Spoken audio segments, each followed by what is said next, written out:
Okay, are you going to start or? I'll start. Welcome all to the training on Microsoft Excel 101. Today we have Kelvin with us. He's a Microsoft certified trainer and he's been doing training for years. And he'll be walking us through the basic of Excel and how you can get started, how you can have the basics, and how you can build to an advanced level of training or advanced level of Excel understanding. So yeah, let's without any more delay, let's get into the session and over to you, Kelvin. Thank you, Suraj. I hope you guys can hear me loud and clear. Okay. Now my name is Kelvin, as Suraj mentioned, and I have been doing training, all sorts of training for the last 25 years. My passion is still in Microsoft Office.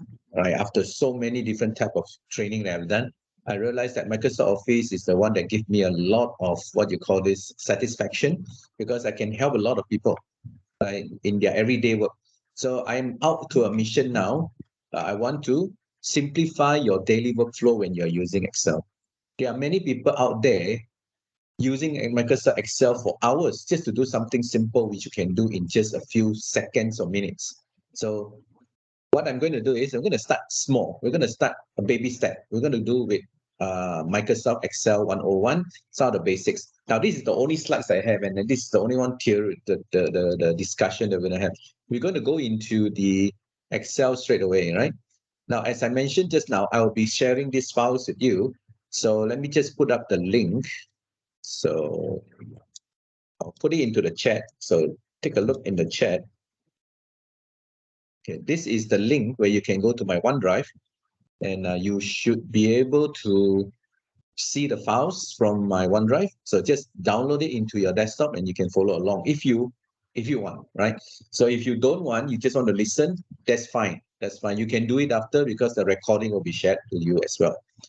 Okay, now I'm just going to go through some very simple understanding of Microsoft Excel first. So what do we call all these things that you see at the top here? We have like file, home, insert, page layout, formulas, and so on. All these are called ribbons. Microsoft named them as ribbon. And in every ribbon, it comes with grouping. You see like this in Office 365, they have some new group called undo, clipboard, we have the font. So in my session later, as I move on, I will be telling you, let's look at the home ribbon and then we go through this and that. So for those of you who are following me through during the session, I will be doing that. So for example, if I say, let's look at the uh, number group. So I will say, let's go to the home ribbon. I was saying home ribbon. Then I'll tell you, let's look at the number group. So I will mention the group followed by whichever button that I want to work on. All right. So this is how we're going to understand those terminology that are going to be used by me. Right. So of course, if as a human layman we talk to each other, we'll say, let's go to the top. Can you see the menu called home? That's the normal conversation that a lot of people have. Or some of them will just say, let's look up there. Can you see up there? Those kind of things. Those are human language, natural language. So I try to stay away from the natural language. I use the Excel language because we're doing Microsoft preview. Now let's do that. If I go to the view ribbon, if I go to view ribbon, inside the show group, there are three active items here, which I want to talk about. Okay, so let's see how many of you here will be guilty as charged in a while. Now, what do you call all these A, B, C, and the 1, 2, 3 on the left? They are called the column and row. Now, you can turn off the column and row from here. If you ever receive any file which does not have the ABC and 1, 2, 3, don't call your IT department, right? You can DIY this, do it yourself. Just come back and turn this on in case they are not on your screen. Now, having said that, once it's on, right, you can see A, B, C, D, E, F until J. Now, does anybody here type in the chat if you know how many columns are there in the total? If you do not know, just type something. Can I see in the chat? How many columns are there in one worksheet? Do I see any answers? 27? 1,000? Oh, Romeo says unlimited, 1,000, right? Now, let me surprise you. If I hold down the control, and I press the right arrow key, it goes all the way to the last column, which is XFD. Now, XFD is 16,384. 16,384. Now, let me prove it to you. I will go to this file. I go to the option. Under this formula, I will turn on something called row 1, column 1 reference style, which is the old way of styles that people read the reference. Row 1, column 1, R1, C1. When I turn this on and I hit OK, you'll notice that my XFD now is 16,384. I have just turned my alphabet column into a number column. So there are 16,384. Okay, now we don't use this on our everyday work, but I'm just trying to tell you that there's a total of 16,034. So I'm going to turn it back. I want to turn it back to the normal reference where we go to formula, we turn off the R1C1. There you go. So now it's XFD.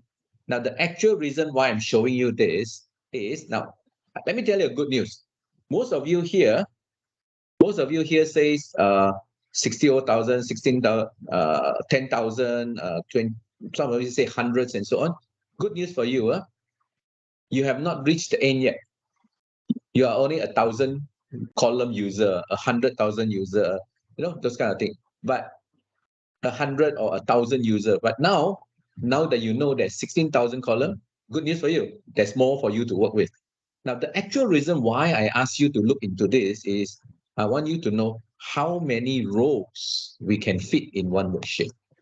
So if you look down here, the last row is 1,048,576. So if you happen to work on big data with other systems like Oracle, SAP, or whatever, you download the data into your Microsoft Excel. Be mindful. One worksheet can only hold up to 1 million row. If the data you're trying to download, it's more than 1 million row, Microsoft Excel will not be able to fit that more than 1 million. Maximum is only 1 million row. Okay, now let's just do some simple calculation.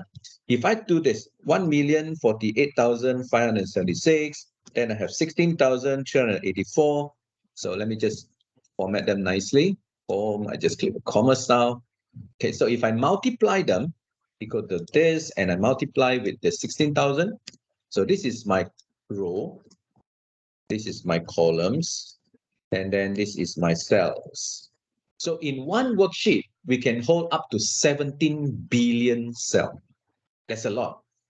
So if each and every one of us can translate one cell to $1, we are all billionaire now. Don't you agree that? If only we can, if we can, but now we cannot. So what I'm trying to tell you is this: 17 billion cell, 17 billion cell, and there are many people who actually do this. They go to this corner, they click at this corner will select everything that is in one worksheet. So when they click this and they go into the color, they say, okay, let's make this one blue. Ta-da, blue. So now you have 17 billion cell blue. Isn't it convenient? Just one click, you get all this. Now be mindful, if you do this, the next few minutes when you finish your work and you save your file, you will be complaining. Simply because your Excel file size, when you save, it's going to be quite big because you have formatted 17 billion cell blue color when you don't even need to use them. So don't complain if your file size grows too big. Formatting does contribute to the file size.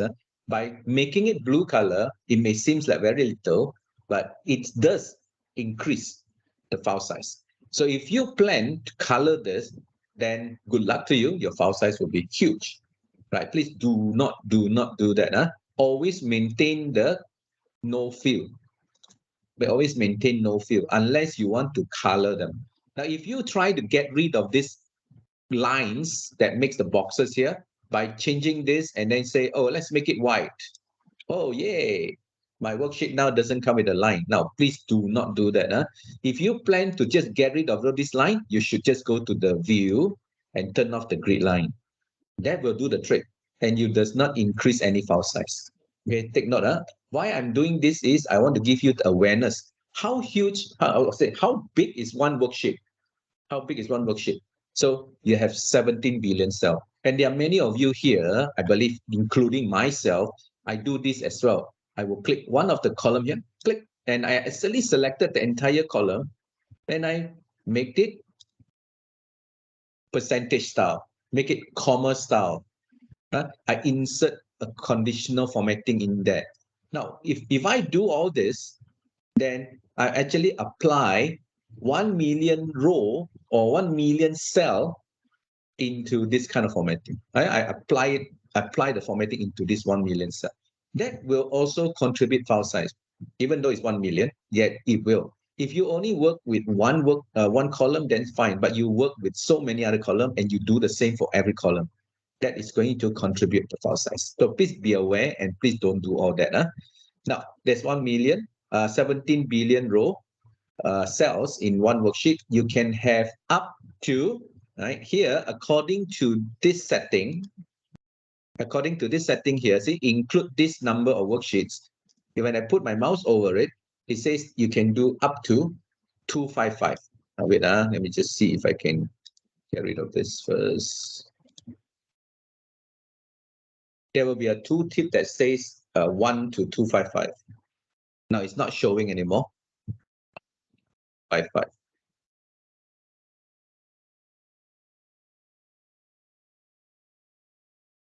Okay, so it's up to 255. I recommended up to 255, but I personally try up to 255. And what happened is I add 256, 257, and it still continue to add. So I guess the limit is whether our computer can take it or not. So if you are trying to put in like one worksheet per day, which means in one workbook, you want to have 365, you can go ahead and do that. But good luck to you when you save the file. It may not be very smooth. It will be lagging. It will be like not responding. It will take too much time to save. So the advice is do not try to use too many worksheets in one workbook. Break it down into multiple workbooks.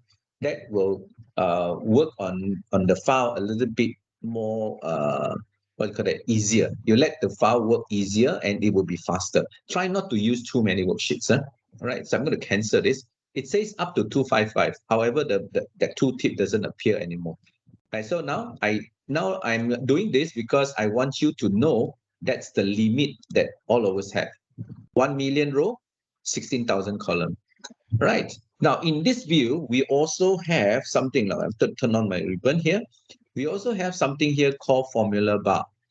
So formula bar is basically this area. So if I turn it off, you see what's missing. Okay, the formula bar.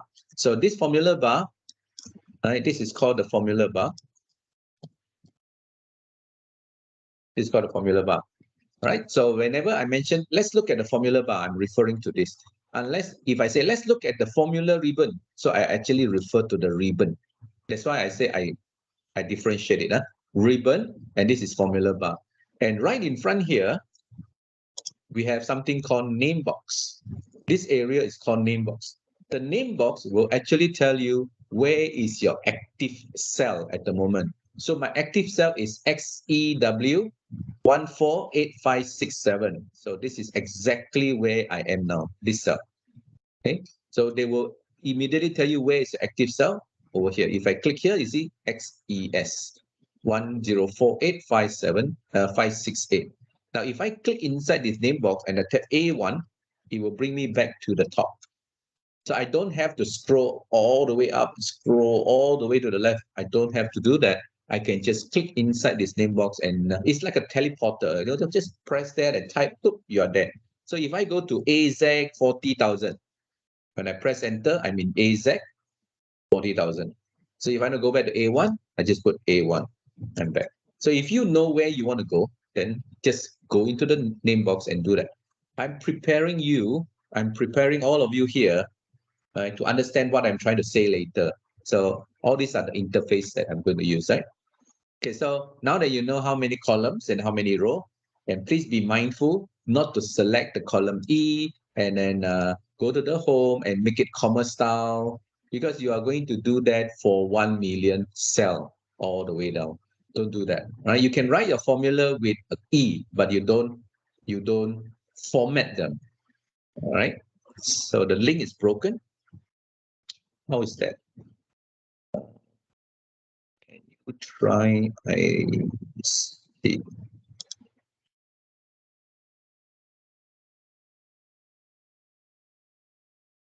Is the link broken? Okay, it's here. Let me give you the link again.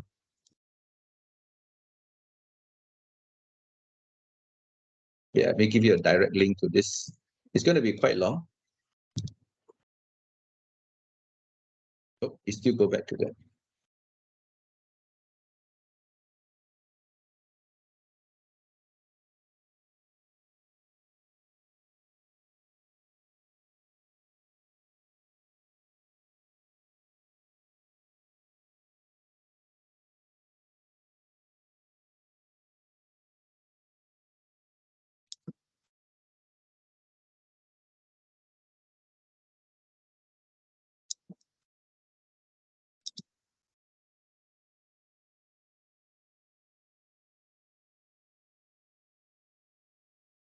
So maybe you would like to go to the incognito if you are using the Chrome. Otherwise, you use your Edge. I don't think it should be a problem.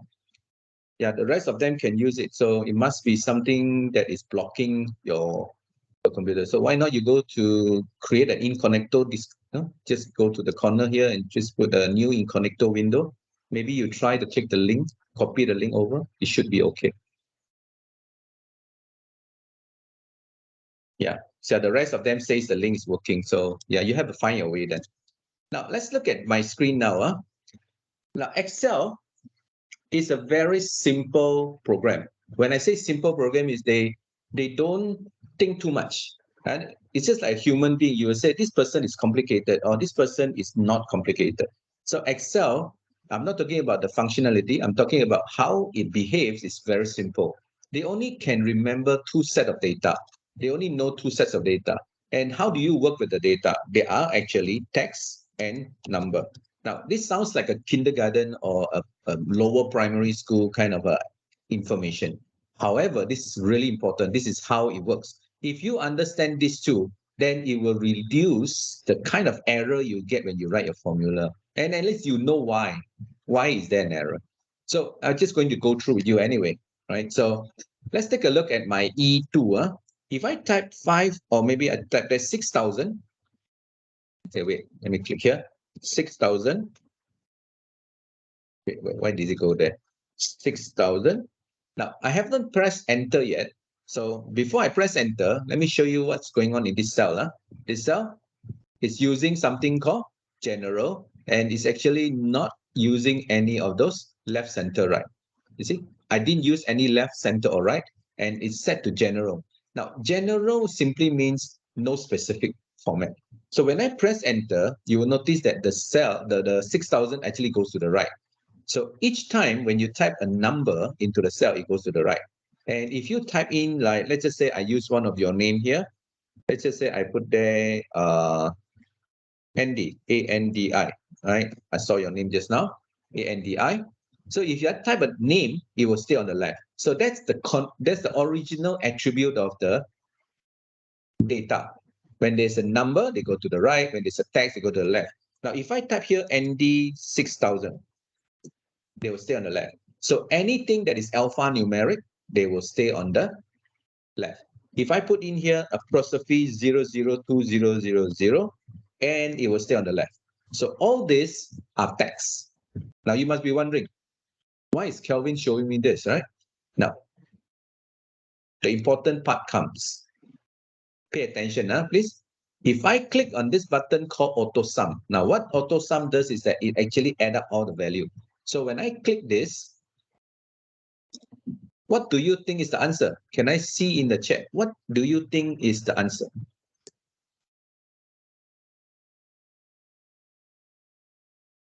Okay, Christian says 6,600. No, I mean 600. Error. So yes, some of you had it right. It's only 6,000. Now, why? Now, let's go slow down a little bit. If I write my formula equal to sum, I want you to see this. It says there, add all the, now the keyword here is number. They add only the numbers from the range of cell. Okay, so if I do that, even though I highlighted so many cells here, there are 4 cells, but they only recognize the number and they give you that. So Excel doesn't care about your text. They only look for the number. The formula that I'm using now, okay, if I want to know what is the formula that I am writing in this particular cell E7, I'll just put the formula text E7. It will show me what's the formula I'm using. Okay, so let's just say I write a formula. I want to see if you are confused. What do you think is the answer if I write like this? I take equal to 6,000 and I actually plus it with the 0, 0, 2, 0, 0, 0. What do you think is the answer this time?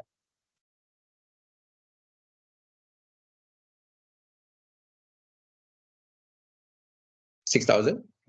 8,000? Yes, it's 8,000. Huh? So Excel doesn't care about whether it's text or number when you are writing a formula that uses mathematical operation. If it's a mathematical operation plus subtract, multiply, or divide, they don't really bother.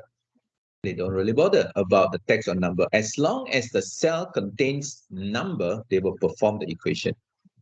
So this is where we will be cursing Excel. Excel, how do I know when you can do it, when you cannot do it, right? Now, it's actually us. How do we write that formula? How do we write that formula? And then they will perform, right? Remember, Excel is just a piece of software that follows logic. If you tell them A, they will just perform A. If you tell them B, they'll just perform B. So it's our instruction that they will act upon. So if you are using a sum function, the sum function says only add up the value, number. But when you use the plus symbol, they do not care whether you give me text or number. As long as you give me number, I know what to do. If I go to this cell, 002000A, which means this is no longer just number, they'll give me error. Because they wouldn't know how to do algebra in the first place. Huh? So let's take away this. There you go. All right. Now, one very common problem that we always face in our work, especially when we download the data. Let's take a look at this column I. This column I here. So I have number like 6019, 5648, 3386, 9820. All this appear and you see, when I double click this, you see what happened? I use a sum function. When I enter, oops, it didn't give me any answer. Simply because the sum function does not react when you give them text. Now, how do I know if this is number or this is text? So we can have a way to check. Now, let's check. I would like to know in this I3, is the content a number? So we ask Excel, is number. So tell them, I3 is number or not. So by return result, it's going to be a true or false. So if they are a number, it will be true. But if they are not a number, it will be false. So in this case, it says false, which means this particular cell does not have any number. When they don't have any number, that means they are text. And when you perform the sum, they don't work. Okay, so now you know the problem. You know this is the problem, right? So what is the solution? Now, there are a couple of solutions that you can use on this. Let's do something we are all very good at, right? Can I confirm, and you type in the chat, can I confirm with all of you here? Are you guys very, very, very, 3 times very here, good in copy and paste?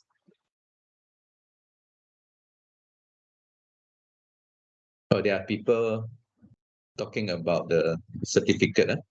Don't worry about that. You get it, you get it, you don't get it, you don't get it. Let's focus on the learning first. All right. So are you guys very good in the copy and paste? Yes, yes, everyone here is good. I will call you an expert in copy and paste. So let's do just that, copy and paste. I'm going to type 1 here. I'm going to type in K2, I type 1, right? I'm going to copy, Control C, copy the 1. I'm going to highlight this. Now, I'm not going to paste. I'm not going to paste. Just like that, because if I do that, then this 6019 would become 1, right? Right? So you don't paste as value as well, but you go to the paste special. Now, in this particular dialog box, if you look at the paste button, it's actually divided into two, the upper button and the lower button. So if you click the lower button, you'll get the extension of that particular paste. You go to this thing called paste special. So I'm going to go into the paste special now. Now, in this dialog box, okay, remember, I made a copy of this COPY here, COP. Now, sorry about my writing here, copy. I copy this one and I highlighted this range. When I paste, I don't want to just paste it, but I want to paste multiply. I would like to take 6019 and I multiply with 1, I will still get 6019. So that's exactly what I'm going to do. I'm going to use the paste operation to do this work. So when I hit OK, now you notice that I highlighted the 6 value here. Click OK. All of them turn into number and they calculate it for me.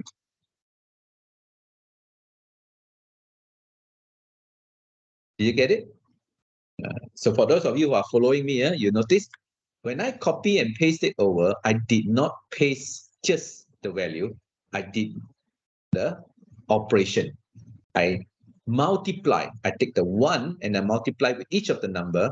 Now, if you look through this, remember I explained this again earlier. If you use a function, it won't work.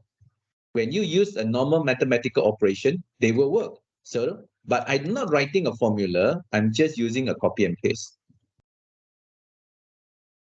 All right. Now I'm going to undo this. Okay. I'm going to undo this. What happened if I use 0? I copy the 0. I go to this. So in the chat, tell me, what should I use? Shall I multiply?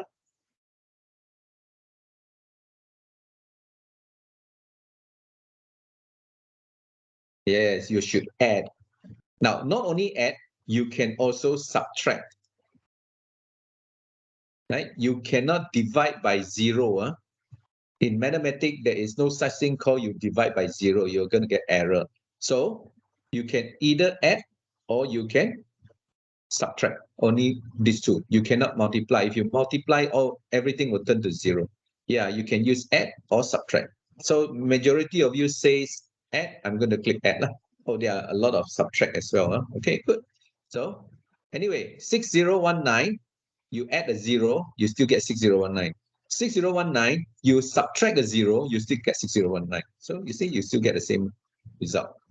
So there's two numbers that you can use. You cannot use 2, you cannot use 3, you cannot use 4. It's either 1 or 0. Now, this is one of the methods. If you want, if you want another method, okay, let me take away this one first. You can use formula. So what you do is you use value, and you point to this cell. You are converting the cell value, the information in I3 into value. Value means number. You can only use that method. Okay, that's another method. So the formula is equals to formula text of whatever the cell here. So the formula is equals to value. Okay, same thing.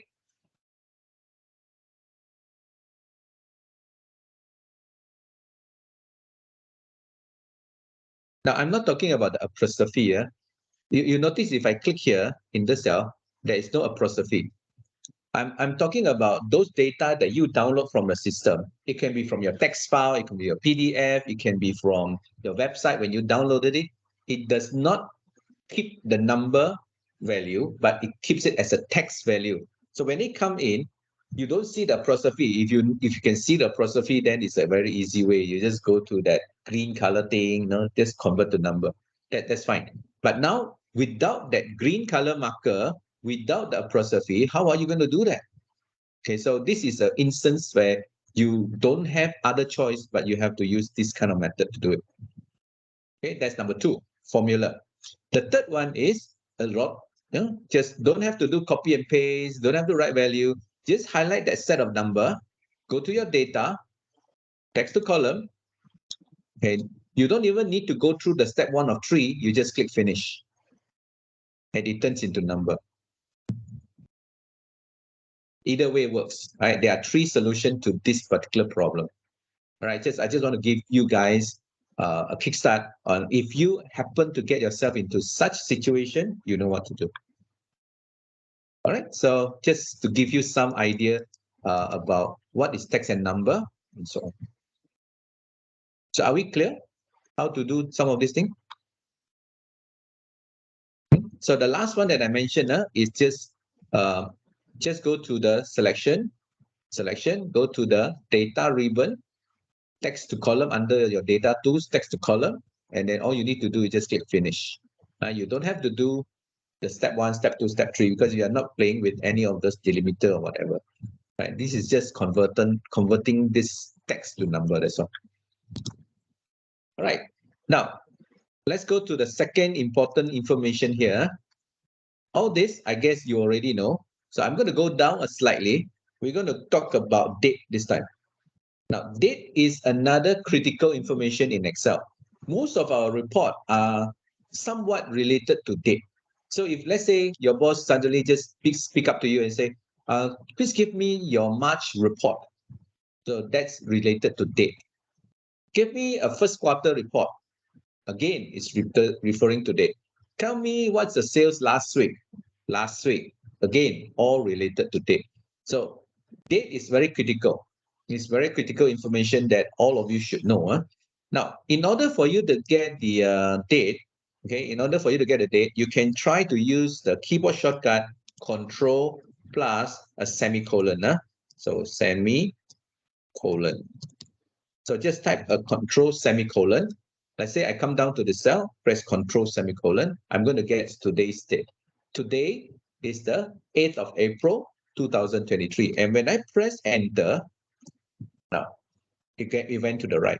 So in this action alone, we have two very important information. Number one, it goes to the right, which means date is actually a number and it's not a text. So let me prove it to you. Is number, point to this cell, it says yes, true. So I'm writing a is number. Is this date a number? It says yes. All right, there you go. Right. Now there are still a lot of people asking about the attendance and so on. Don't worry about that. That will come. That will come. Let's make this 2 hour with me, just me. Don't ask about your certificate. Don't ask about anything else. Okay? Can I beg you? Right? Just listen because I want you to get the most out of what you're learning, not the certificate. So what's so important about the piece of paper that you're going to get, right? So don't worry. If you want, I can print 1,000 copies for you. So please just listen to me and follow through my session here, please. Now, what I also want you to know in this is every date is a number. Let me prove. The second proof here is I click this equal to E13. This is the date. Now, because the cell is showing the date, why is the date showing in this particular cell? Is because of what? Okay, let me just go to my home ribbon. If you look up here, it actually shows date. So this cell has been formatted to date. That's why you're looking at date. But if I turn it to general means no specific format, click it. And today, the number is 45024. That's today's number. Every day comes with a serial number. So this is actually your serial number. 45024 is a serial number. So this serial number has no meaning. The serial number must start with 1. After 1 is 2. After 2 is 3. After 3 is 4, right? So when does Excel date starts? It starts on the 1st of January, 1900. So that's number 1. 2nd of January, 1900, that's 2. Right, that's 2. So the date starts counting from 1st of January 1900. It's a serial number behind it. What are we looking at is basically the formatting of that number so that it turns into date. So today, when I press Control semicolon, 8th of April, 2023, it's 45,024 days since 1st of January 1900. So this is basically just a number. So that is lesson number 1 about this date when we press Control semicolon. The second lesson we learn from here is when I press Control semicolon, it shows me 8/04/2023. So my computer that I'm using to perform this demonstration is they are using day, month, then followed by year.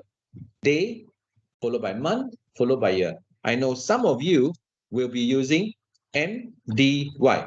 You will read month, followed by day, followed by year. So depending on your computer date system, computer date system. So today is 8th of April. So if you look at the bottom here, this is your computer date system. It will follow. All Excel application follows their Windows date system. So if this is 8th of April, they will show you 8th of April. If your computer date system is using the US format, which is month followed by day followed by year, then you will see 4/8. Okay, so now we are aware what is the format that my computer is using. So the reason why I do not want you guys to type the date just now was I don't want you to be biased to your what you learn in school. Your school may be teaching you Monday year, but your computer is using day, month, year. So the control semicolon will be able to test the computer whether they are using a day, month, year format or a Monday year format. So just follow your computer date.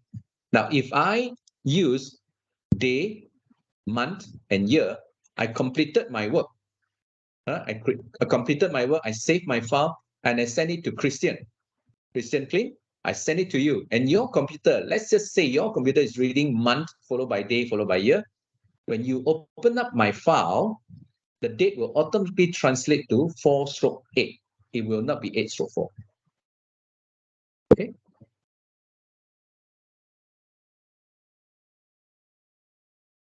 I have a question. How could I get data from multiple sheets? Data are not into table.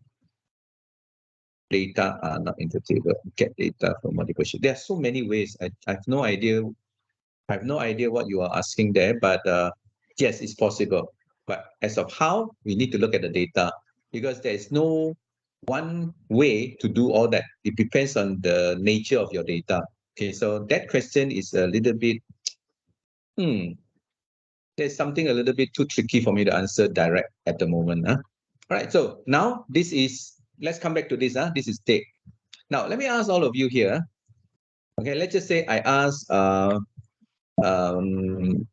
let me just call out some easy name. Aldrin, can I ask you a question, Aldrin? If I give you today, 8th of April, and I give you a project, I give you a project, and this project, I want you to complete it in 1,000 days. When will you finish this project for me? When will be your deadline?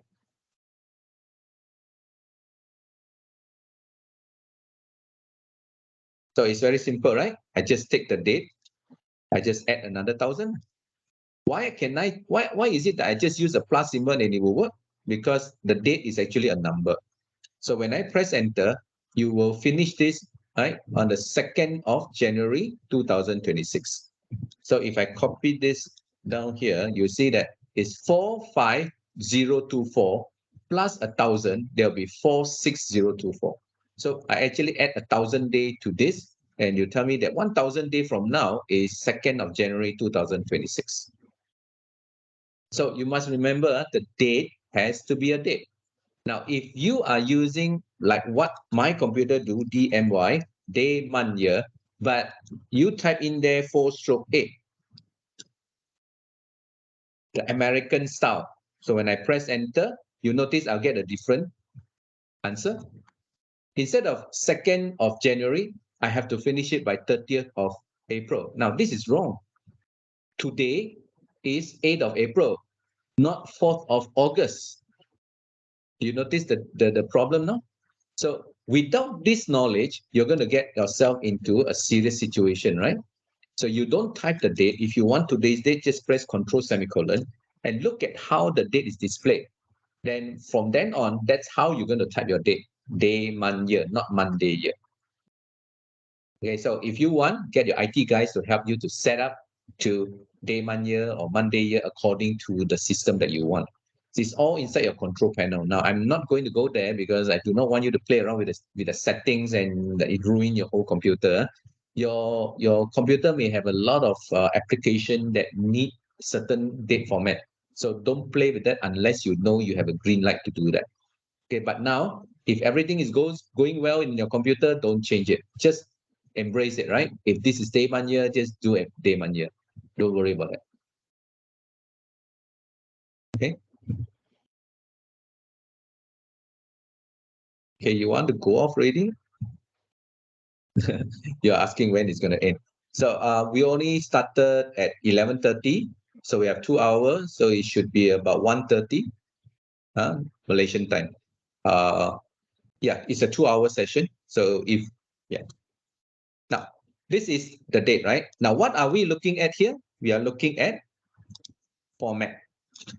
So if you are going to perform or do a sharing session or a teaching or a meeting online, like using this Microsoft Team now, and you display this date on your screen, but your audience are international audience. There are many different countries of audience attending this particular session. So take note, everyone will interpret your date differently.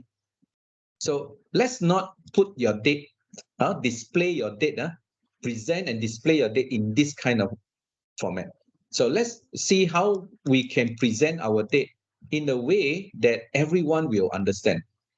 So I'm going to put control semicolon. I go to this C11, put this control semicolon. I do not want to show the 04 and then the 08. Now, this is going to be very confusing. So what I'll do is I'll change the 04 to wordings like April. Now, I'm not going to type it myself. I just have to change my cell format. So I'm going to right click this. I go to the format cell. Yep, format cell.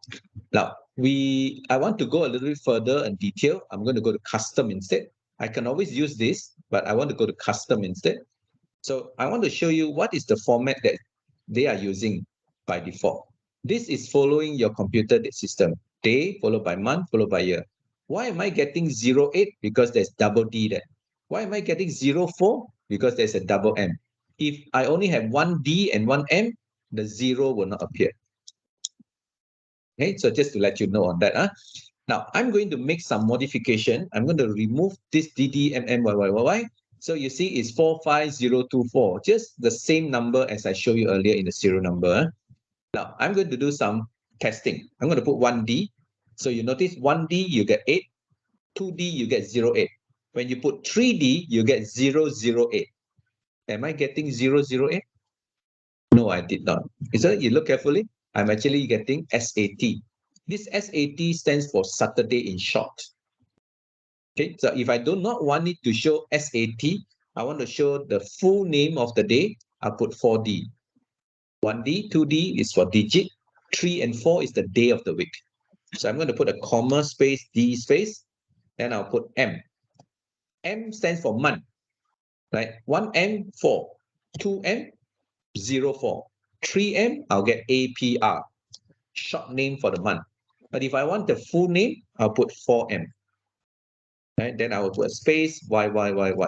Now, by doing this, okay, let me just copy this. By doing this formatting, I'll show my date in this format now. So I'm just going to paste it here to let you see how the format actually works. I can put this DDDD at the back if I want to, but I chose to put in front so that I got a Saturday, 8th of April, 2023. So what if I have an international audience? When they look at my screen, they will see 8 April. So there will not be any confusion when you are presenting your data. Likewise, if you print it out on a piece of paper, imagine if 8 years down the road, you open up your file and you see this 8 April, you know it's 8 April. You are not going to say this is August 4th. Because if it's going to show 8/4, you might misunderstood that this is August 4th. Now, but when you print it out in 8 April like this, it won't go wrong. Isn't it? So this format is so much clearer to everyone. We are not going to confuse our audience, our stakeholder, whoever that's viewing our presentation, our our file, they will not be confused. All right, so where do I go? Right click, I go to the format cell. You will go to the custom, and you start working on it. So let me just change a little bit. I decided to put the DDD at the back. So I take this one off. I go to the back, I space, I put a bracket instead, right? I put a DDD, 4D, close bracket. So that's how it looks like now. So that's how it looks like. You see, in bracket. There you go. Okay. Now, I want to have a fun with you guys.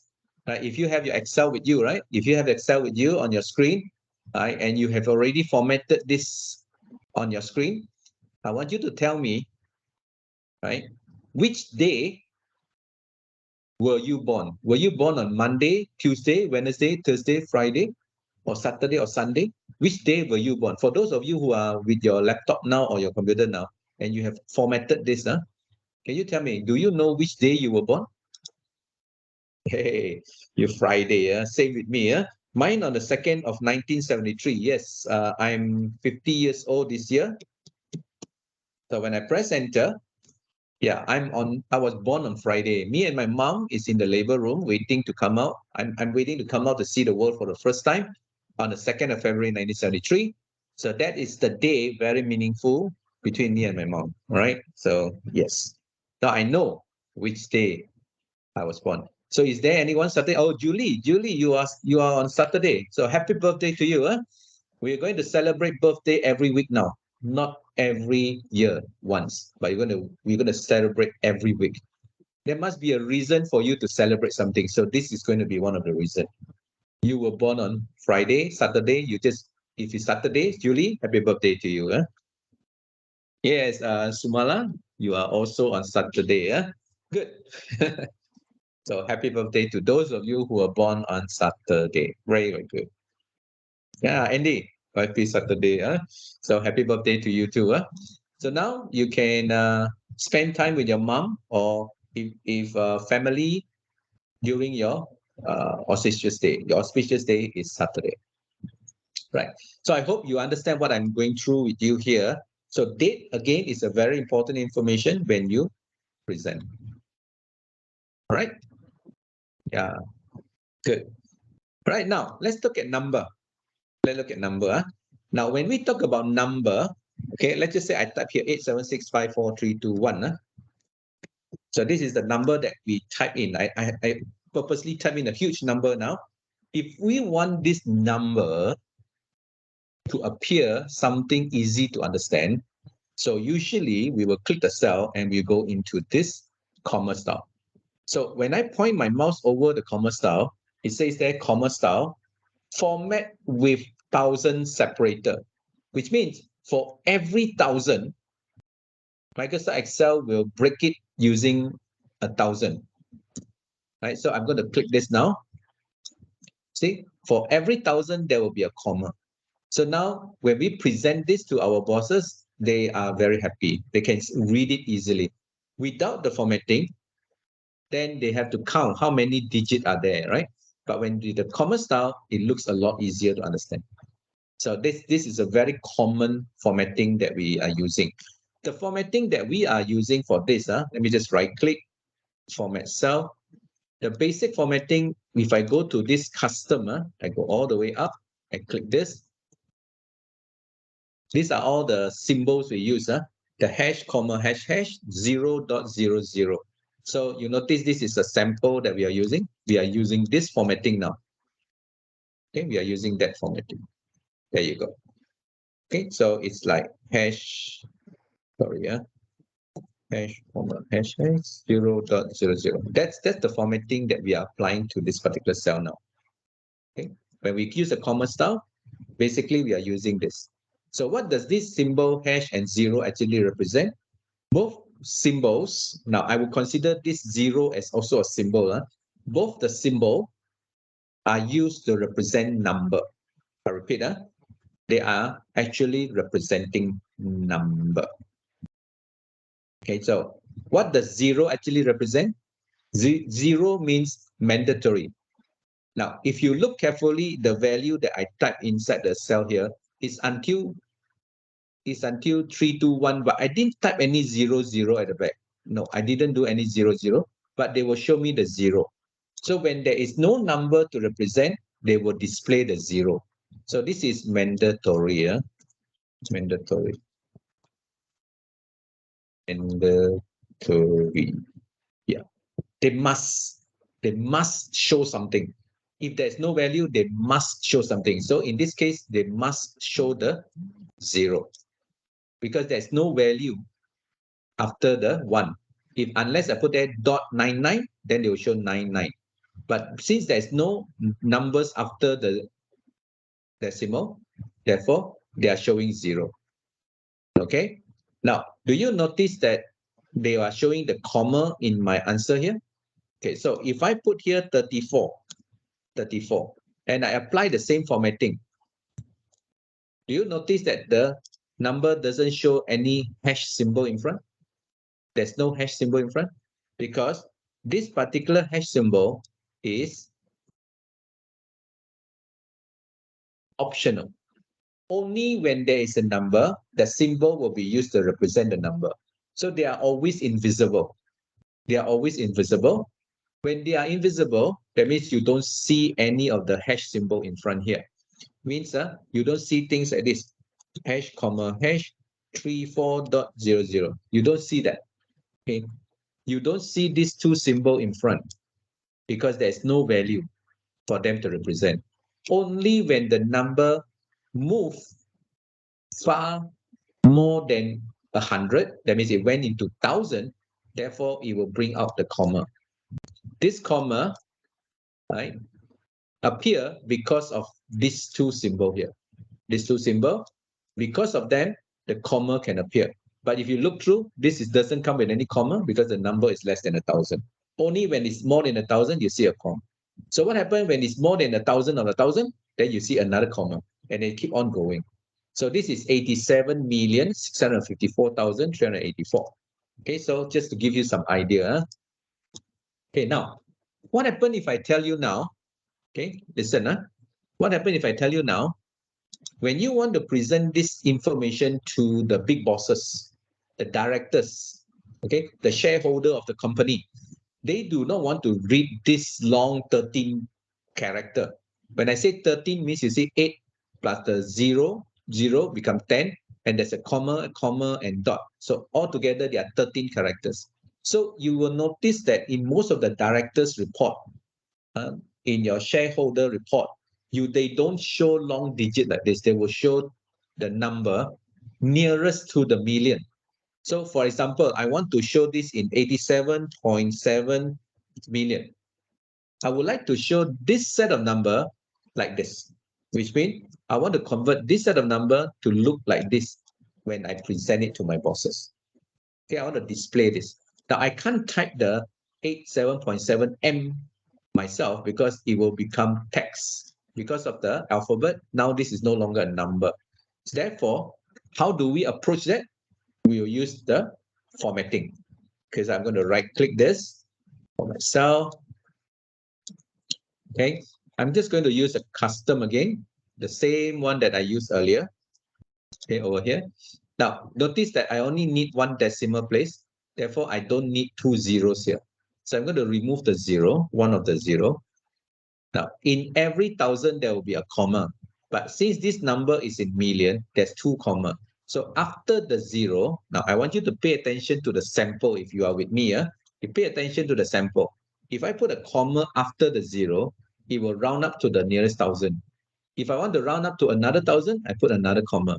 Each comma will help you to round up the number to the nearest 1,000.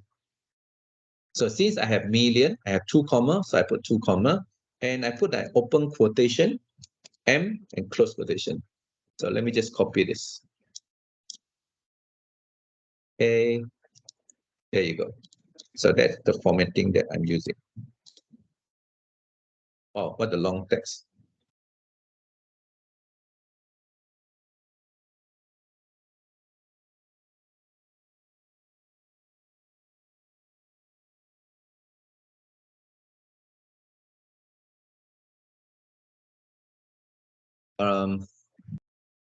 Eric, we will take this.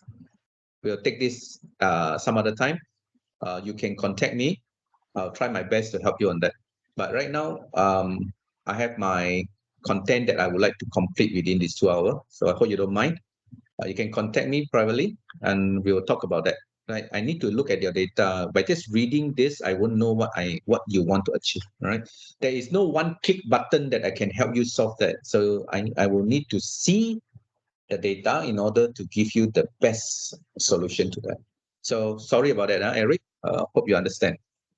Right. So you notice this number is now similar to what I desired to have, isn't it? It's exactly the same now. Only difference is this 87.7 M is still on the right, which means this is still a number, but this is not. This is text. So I want you to see the screen here. This is how we format them, and this is the original value. The original value is still there, 8765431. I did not sacrifice a single dollar from the formatting. It is still 8765431. However, it is being displayed in this format. So for the sake of our director's report, our annual report, usually we would like to round it up to the nearest. Usually we don't put an M, but at the top of that column, we'll put there apostrophe 000.00 in million, something like that. Or you can put the word in million. So 87.7, then on top there is million.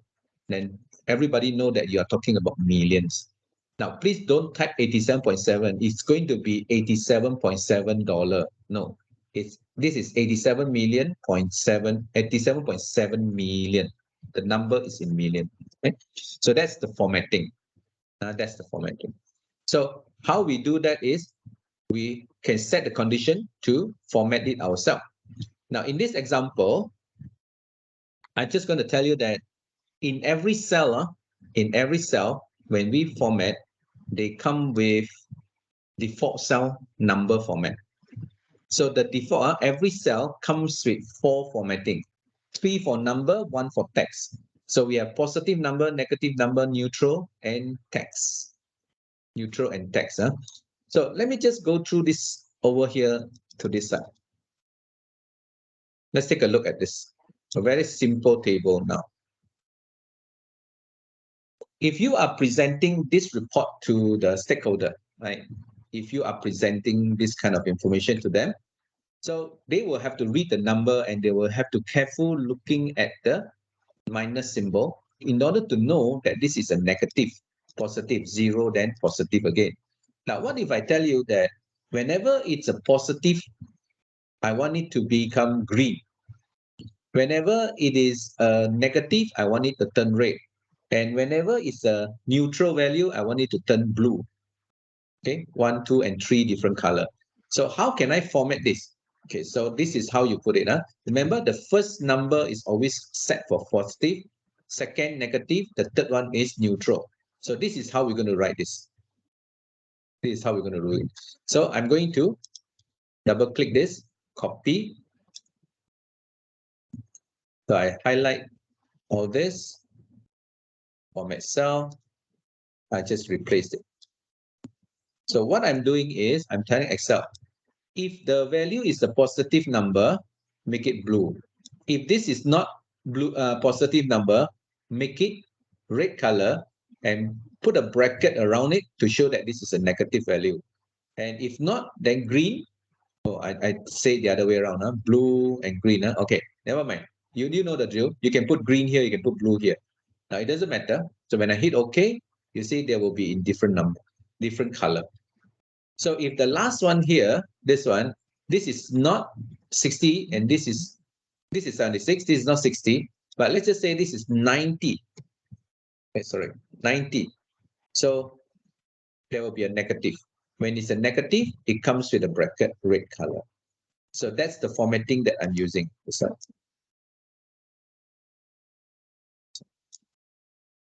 Over here. Okay.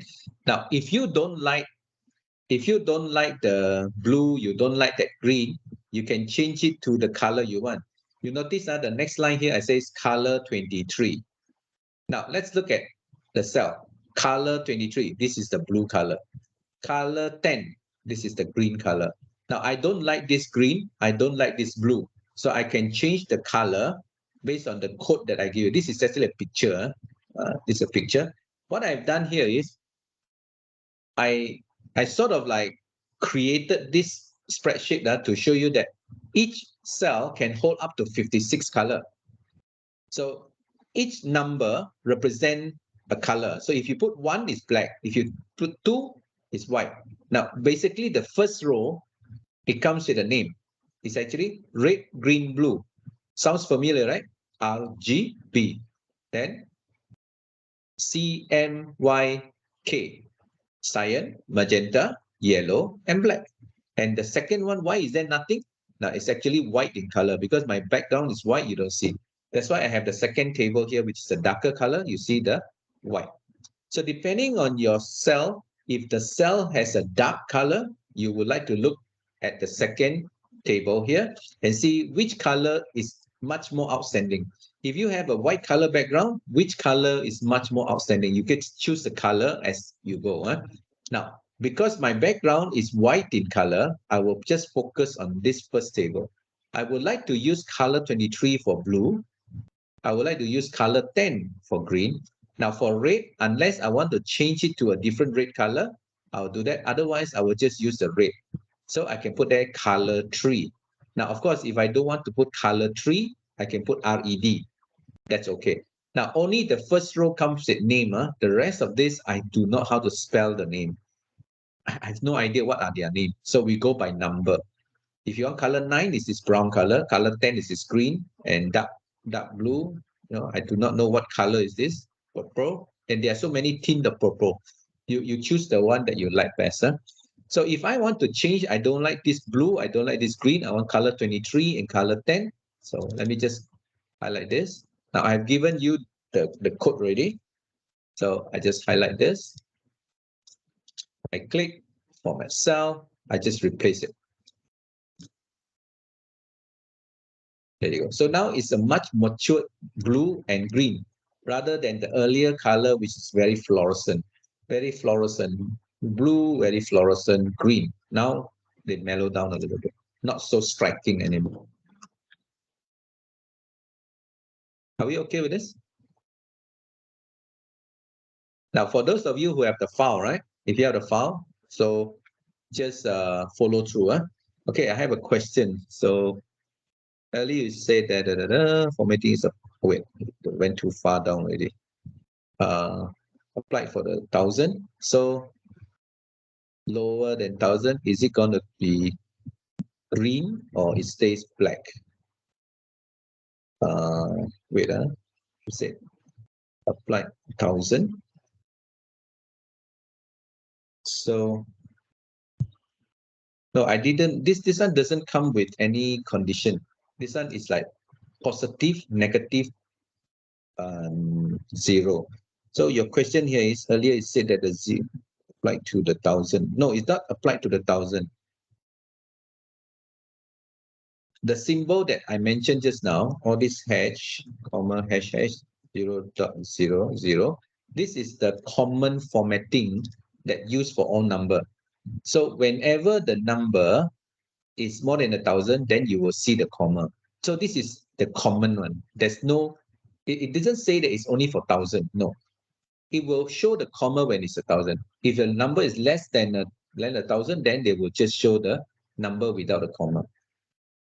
Okay, so now the next thing that we talk about is we would like to color the value. We like to color the value. If the color, if the value is like positive, it regards whether it's more than 1,000 or not. So let me just be careful with this. So this is 90. Okay, let me just copy this from here. So this is 22. So this one, maybe I'll just make this one as 3. Yeah. So you see 30, it will still be blue. It doesn't mean it will turn red. No, it will still be blue. It won't turn black because the value is a positive value. That's it. I hope I answer your question.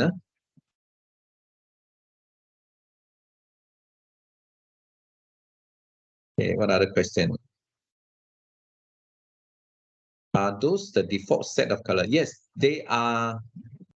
This one, if you don't dig deep enough into Excel, you will not know about this color. Okay, if you don't dig deep enough, usually you will just use the color from here. But how are you going to take this color and put it inside your formatting code? You can't. So you need to tell them which color you want them to change when it's a positive value. Now you need to know the color code. They have only up to 56 different color. If you try 57, you don't get any color. All right.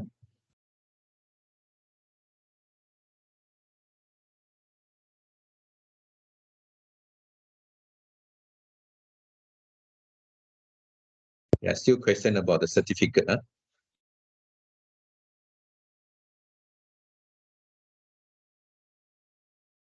So I tell you guys, this information here, this color here is actually set by me. So you can just follow the number. It's okay. You just follow the number. So keep the file. You will have this particular set of colors. Okay, you have this particular color. You just choose it. If you use a black color and you say, I want my text to look very gold, so you can use 44 to make it look gold, or you want to use 45 to make it very orangey gold. Depending on what kind of gold color do you want, you can use them. All right, so please go ahead and apply the number. They are actually the same number on both sides, just that the different color background, that's all. Light color background and dark color background. Okay, now let's do something interesting here. Everyone, let's take a look. Yes, somebody have a question. Who is that raised the hand now?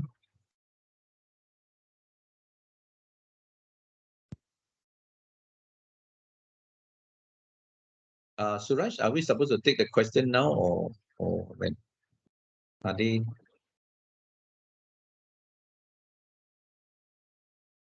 We can take the questions after you're done. That will be better so that you can be All right, done with the then I'll presentations and just everything. then I'll just continue first. Sorry, guys. I know you raised your hand, but I will attend to you at the end of the session. Okay, now I want to talk about finding the status. Now, when you find the status, right, I do not want to see the number anymore. Instead, I would like to see the symbol. I want to use a symbol. So I highlight all this. I will just say equals to whatever value this side. Okay, I just put whatever value that is inside there, put in the center. So what I'm going to do is I'm going to perform a formatting. Okay, I want to perform formatting so that I don't want to see the number, which means I don't use the hash symbol anymore. I will only use the symbol. Whenever the number is a positive number, I would like to show an up arrow, an up triangle. When it's a negative value, I want to show a down triangle. Whenever it's a zero, maybe I want to show a heart shape. Right? I can do that. So this is what I'm going to do now. Okay, so now I think I will write it out here first, then I will copy and paste it inside. Okay, so that's what I'm going to do. So I'm going to do it based on, sorry about my movement on the screen. I'm going to take this one. I copy, I'll paste it here. All right, so like I said, I want to maintain the color, but I don't want to show the number. So in order to replace this with a symbol, this if I don't show this hash comma hash 0, then no number will appear.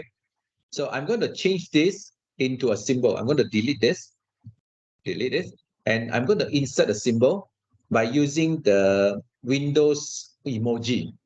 I'm not sure whether you know about the Windows emoji. You can hold down your Windows key, Windows on your keyboard, and press full stop. Right? Windows dot. You'll get the emoji. So I'm going to type here arrow, and you notice there's an arrow. So since this is a positive number, I will use the up arrow. So they will show me an up arrow. I will just close this one first. I will highlight the second one here, Windows dot. Then I type arrow again. Right, arrow. Then I choose the down arrow. I close this one. So what happened when it's a zero value? So I don't want to show the zero. I want to show a symbol. So I Windows dot again. Let's just say I show the heart. There you go. Windows dot, yeah, you type the Windows dot. So the keyboard shortcut is you type the window plus the dot. Dot means your full stop, Windows dot. That will return with the emoji.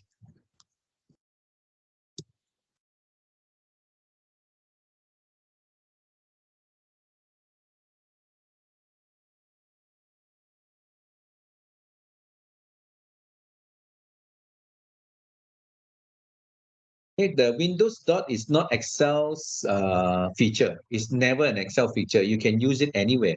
Even if you use the WhatsApp, dot, dot, it will come out. Even if you use your Microsoft Teams, your Microsoft Outlook, dot, dot, it will come out the emoji. You can choose the emoji.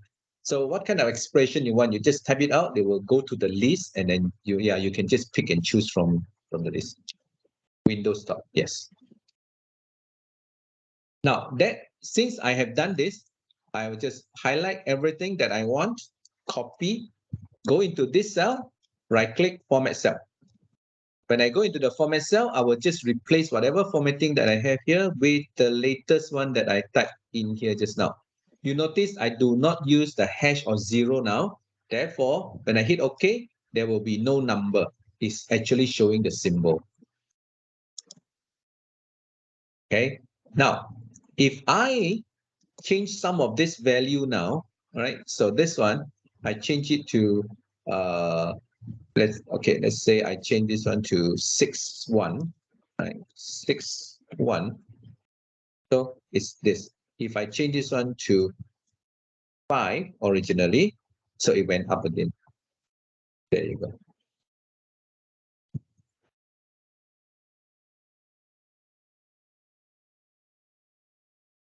So when you present this to your stakeholder, do you think so that you actually save their time trying to understand the number, especially when they are in millions? You can show the status as well. So all they want to know is which product there's an increase of sales, which product there's a decrease of sales. If let's say it's not product, it's the salesperson's name here. Whose sales dropped? Any one of the salesmen, their sales dropped. Any of the salesmen, their sales went up. Any of the salesmen, their sales didn't go up or down, remain the same. There you go. It can be quickly understood by showing the symbol. So I hope you like what you just see here. Now, a lot of digest, this is just the fundamental of it, okay? It's not really going into serious. Now,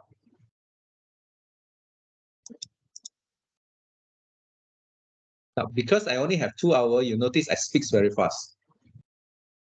I'm very sorry that I speak so fast and I really didn't answer all your questions over there in the chat. However, this particular presentation is recorded. So, and the recording is going to be given to you anyway. So if you don't follow some of this, it's fine. You can always watch the recording and just try again. Because when you watch the recording, you can pause.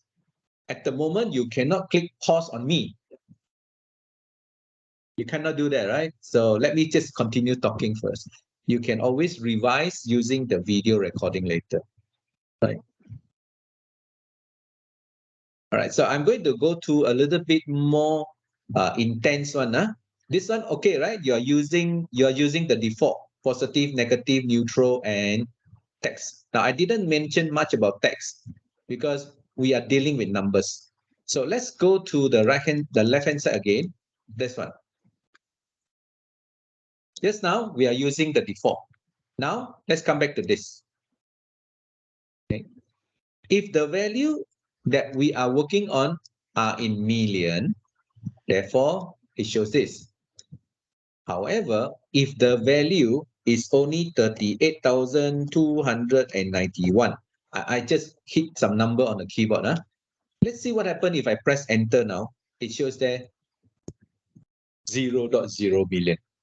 So this is not a good way to present to my stakeholder. I cannot tell, Chairman, the sales is 0.0 million. That sounds weird. But you can't be telling your Mr. Chairman and say, actually it's 38,291. You cannot be telling that, Mr. Chairman, you look here. Don't look here, don't look here. Look here. Then what's the point of you putting in this in, right? Now, this particular formatting that I'm working on now, it's not very dynamic. I repeat, they are not dynamic. So let's make it dynamic, shall we? I'm going to make it dynamic. Now, I'm going to continue from here. This is the formatting that I used earlier. Now, what I want to do is, I want Excel to use this formatting that I'm using. Now, let me just go in closer. I want Excel to use this formatting when the value is in million. So how do I give that instruction? So how we write it is down here. You see, when we want to customize the condition, we put it in the square bracket. Earlier, we used the square bracket for the purpose of color. That is also a condition. However, this condition is only when it is more than a million, you use this formatting. Otherwise, you check another condition, you use this formatting. So we no longer use positive, negative, or zero. We don't want to use the default anymore. We want to customize the condition to our own requirement. So therefore, I click inside here, I put there in bracket, in the square bracket, greater than equal to 1 million. So how it works here is, when the value is more than a million, yes, it's more than a million, then they will use this formatting. Okay, so what happened when it is not more than a million? Cross. It's not more than a million. Then we will prepare the second formatting. We'll prepare the second formatting, right? So what is separating the first and second formatting? Okay, if you look down here is a semicolon, right? So I didn't press enter just now, so I have to type this again. Now I'm typing it outside first, then I will copy and paste it into, because it's easier to type here. So I just put here greater than equal to 1 million. So at the end, I will put a semicolon. So now I'm going to prepare my second formatting. Now I'm a bit lazy and time constrained, so I'm going to copy and I'm going to paste it at the back. Now by doing that, I'm actually having double, right? Now, if I already checked whether it's a million, I'll use this one. Then the second one, I shouldn't check if there's a million. I should only check when it is 1,000. If the value is 1,000, then what I'm going to do? 1,000 only have one comma. A million has two comma. 1,000 will have only one comma. And the alphabet is not M, the alphabet is K. K stands for kilo. Now, if all of you should know, okay, let's just say distance. 1 kilometer is 1,000 meter. Okay, let's talk about weight.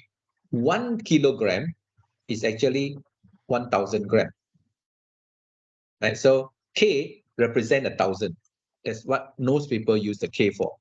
Now, after you have done this, you say, if this is greater than a million, then you use this. So what happened and it's not? Now you check whether they are more than 1,000. So if the answer is yes, you will use this. So what happened when it's no? Now you need another one. Correct? So the last one that you're going to put here is 0.00. No more condition. You're going to end it there. Because one cell can only have 3 number formatting and 1 text formatting. So you are using all the 3 already. There you go. So this is the formatting. All right. Now let me just make it a little bit smaller so they can see everything. Double click this. I will copy the whole thing. I go into the cell. I go into the cell. Format cell. I'll just paste it here.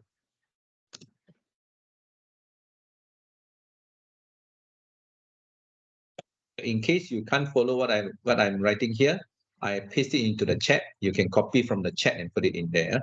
Now you notice that the number is no longer 0.0 million. It's 38.3K. So let me just put there equals to this cell. So on this one, I put it to this general like that. Okay, this is the number. So you notice it's rounded up to 38.3K. So if I change this to a huge number, then okay, this is not related to the floor. So sorry, I shouldn't have done. I should have done it here. Big number like this, then you will see 45.6 M, 45.6 M. If the number is only 28, then you will show there 28.00. Okay, so what are we doing here? We are actually creating our own formatting. So let me just make it red, this one. Let me just tell you that this is actually the purple color. And the last one here, I'll make it green. Now I use the color to differentiate different formatting. They are all separated using the semicolon. Okay, so that will become so convenient for those of you who present big data, big information. So 67.4 M. Instead of showing this number, you're showing this. So moving from the default formatting, okay, moving from what we learned about the default formatting, we can actually customize our own formatting, our own condition to apply the first formatting, the second condition when they apply the formatting, and the third one. So you stop with the second condition, don't go to the third condition anymore, because after that you cannot tell them to go to the next one. Right? So there's only 3 cells that contains the number.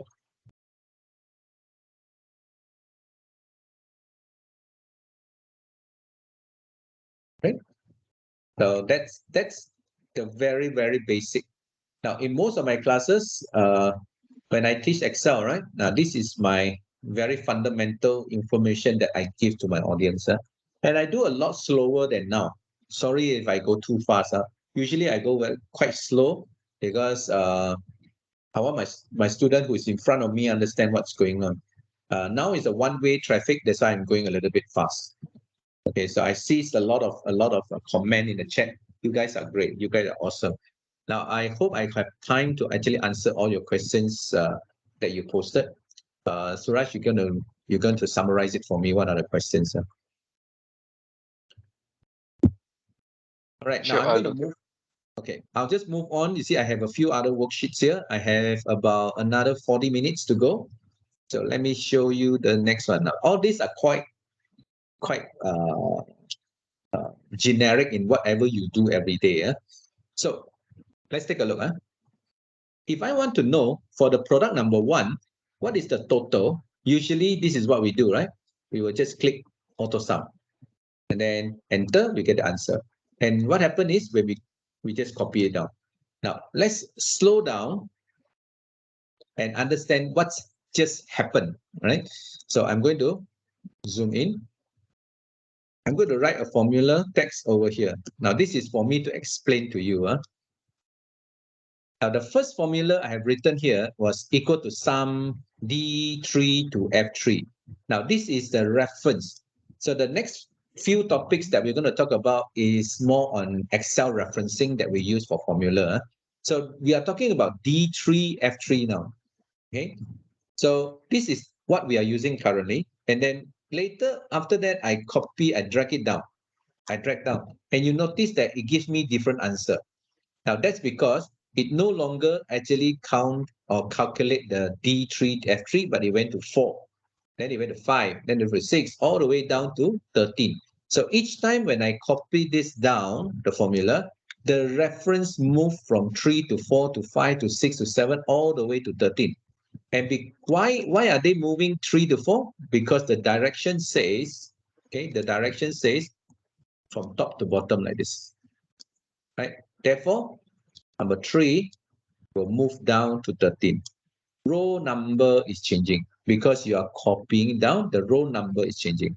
Now, I know I'm very slow on this, but I just want you to understand why this thing happened. And what is this thing that you're looking at, D3, F3?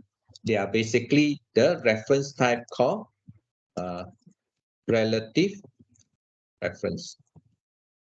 They relatively move when you are copying the formula.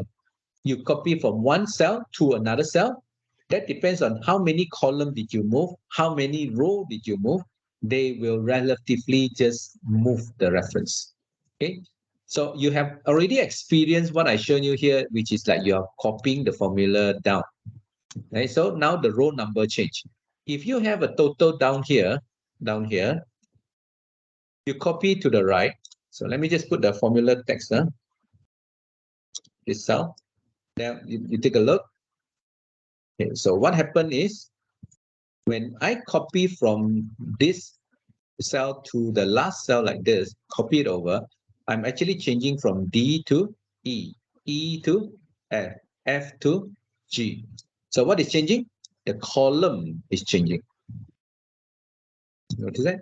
From left to right, the column alphabet is changing. So again, this is also called relative reference. Now, in our normal language, our natural language that we speak, okay, these are called normal reference. Normal. Just a reference. It's just a normal reference. All right. Now, I'm going to remove my answers. For those of you who are with me with the file, okay, we're going to do this one more time. We're going to do this one more time. Okay, this is how I want you to do it. Not the way I do it just now. Get one, copy down, get one, copy to the right. No, I want you to do it this way. You highlight all the number with one empty column at the end, and make sure you have empty rows in your row. Now, let's see what happened. If I click auto sum now, ta-da! I can do it in just one click and not so many clicks. I don't have to do one and drag it down. I can just highlight them. You just have to make sure that you have one empty column that is available. Or let's just say I highlight till here. When I click auto sum, they only go to the last column and last row, which is empty. If it's not empty, then you don't get anything.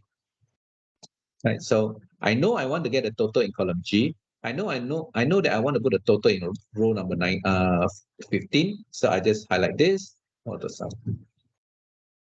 That's how fast it can be done. One click, you get all of them. So don't work so hard. So this is what we call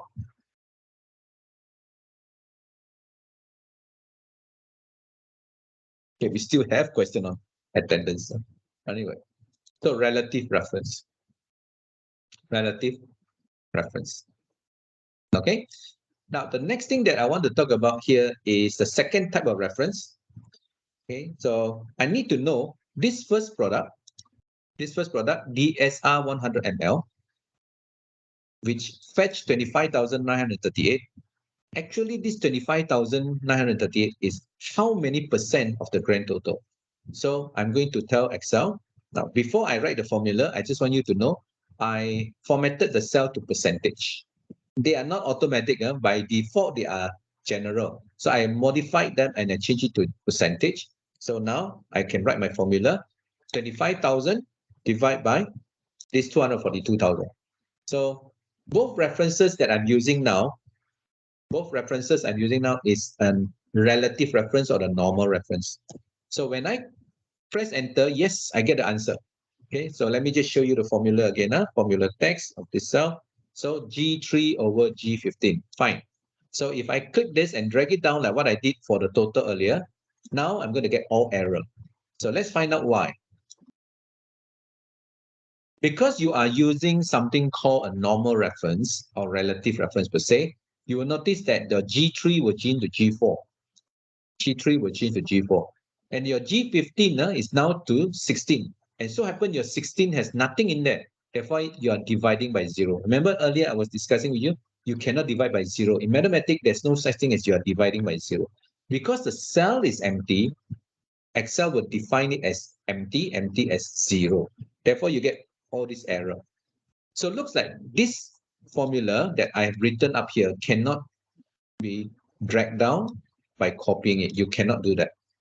Now, you can only do that if you tell Mr. G15, I consider this G15 is a guy. I say, Mr. G15, can you please stay and don't go away?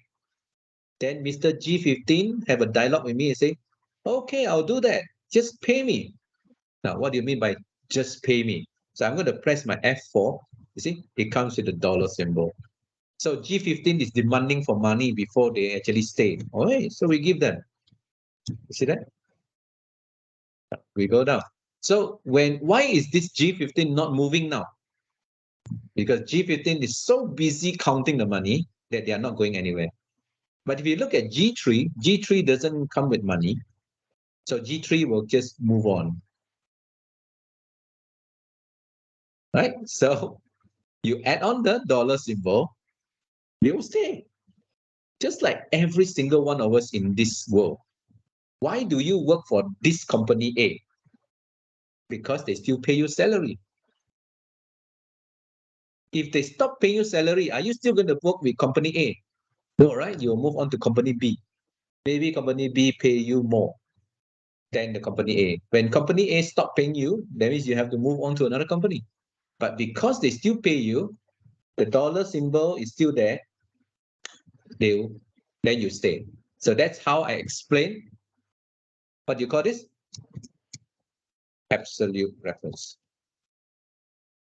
So absolute reference simply means a fixed reference. It's a permanent reference that will not move until you remove the money out from them.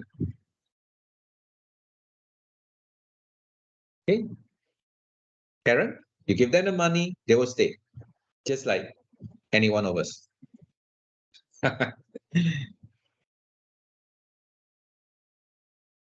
Yes, we use the dollar symbol because we want them to stay.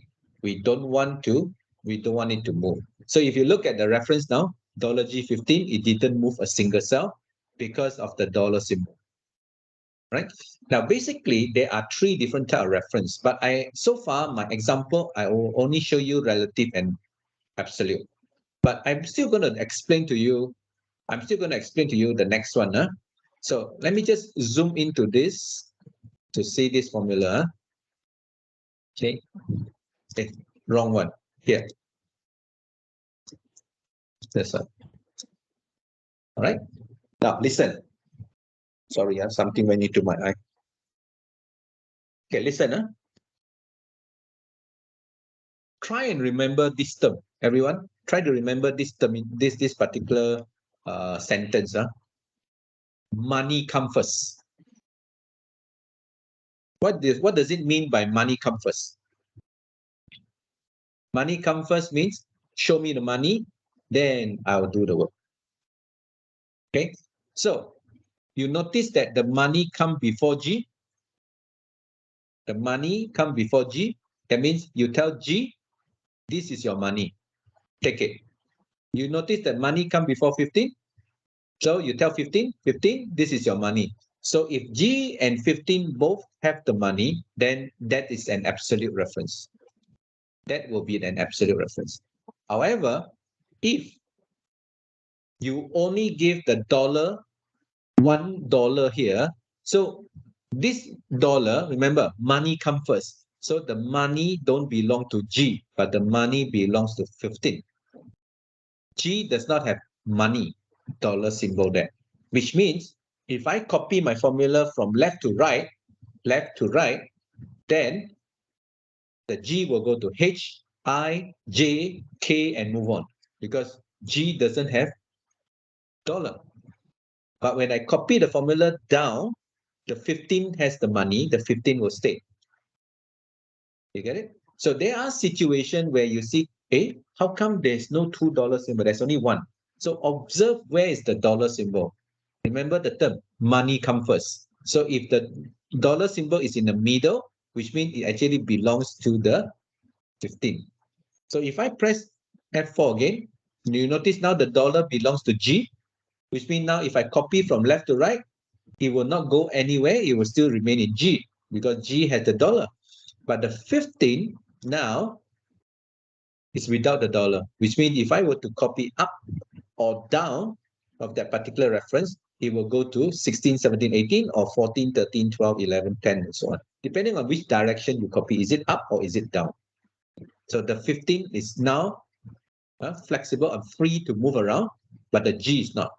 If it's the other way around earlier, like only $15 is locked, the G is not, now G is free to move left or right. This type of reference that I'm showing you, it means this is actually called the mixed reference. The one that I showed you just now is called the mixed reference. So let me just give you a sample reference. Sample reference.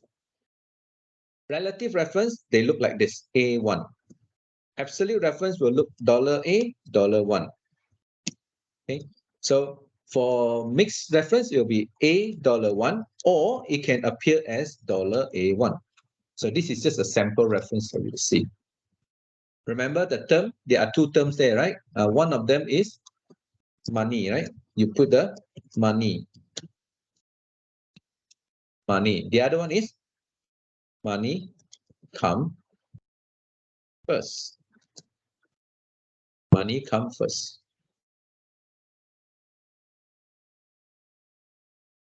So when the money comes first, that is the one that is locked.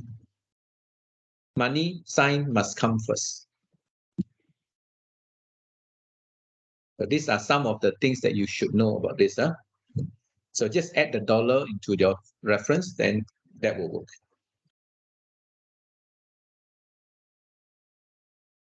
No. Remember, this is an American software. Mohammed, this is an American software, not an English software. Not a Europe software. Maybe the Europe will use a symbol pound, but the euro maybe. Like I'm from Malaysia. I wish they use ringgit Malaysia, but then they cannot. Okay, it's only dollar symbol. So that proves that Microsoft really wants money from you, right? Money face. Right. Anyway, there's another way. There's another method that you can use to make your reference absolute. Now that you already know the dollar symbol is to fix the reference, all right, we're going to do this exercise once more, but we're going to use a different approach. Okay, let's go there. I'm going to the next worksheet here called name range. Now, I'm going to write the percentage one more time. So let's revise the formula. Let's learn again the formula. To calculate this percentage, we're going to use what? Equals to this cell divided by this G15. And this G15, we must put the dollar symbol to lock it before we copy it down.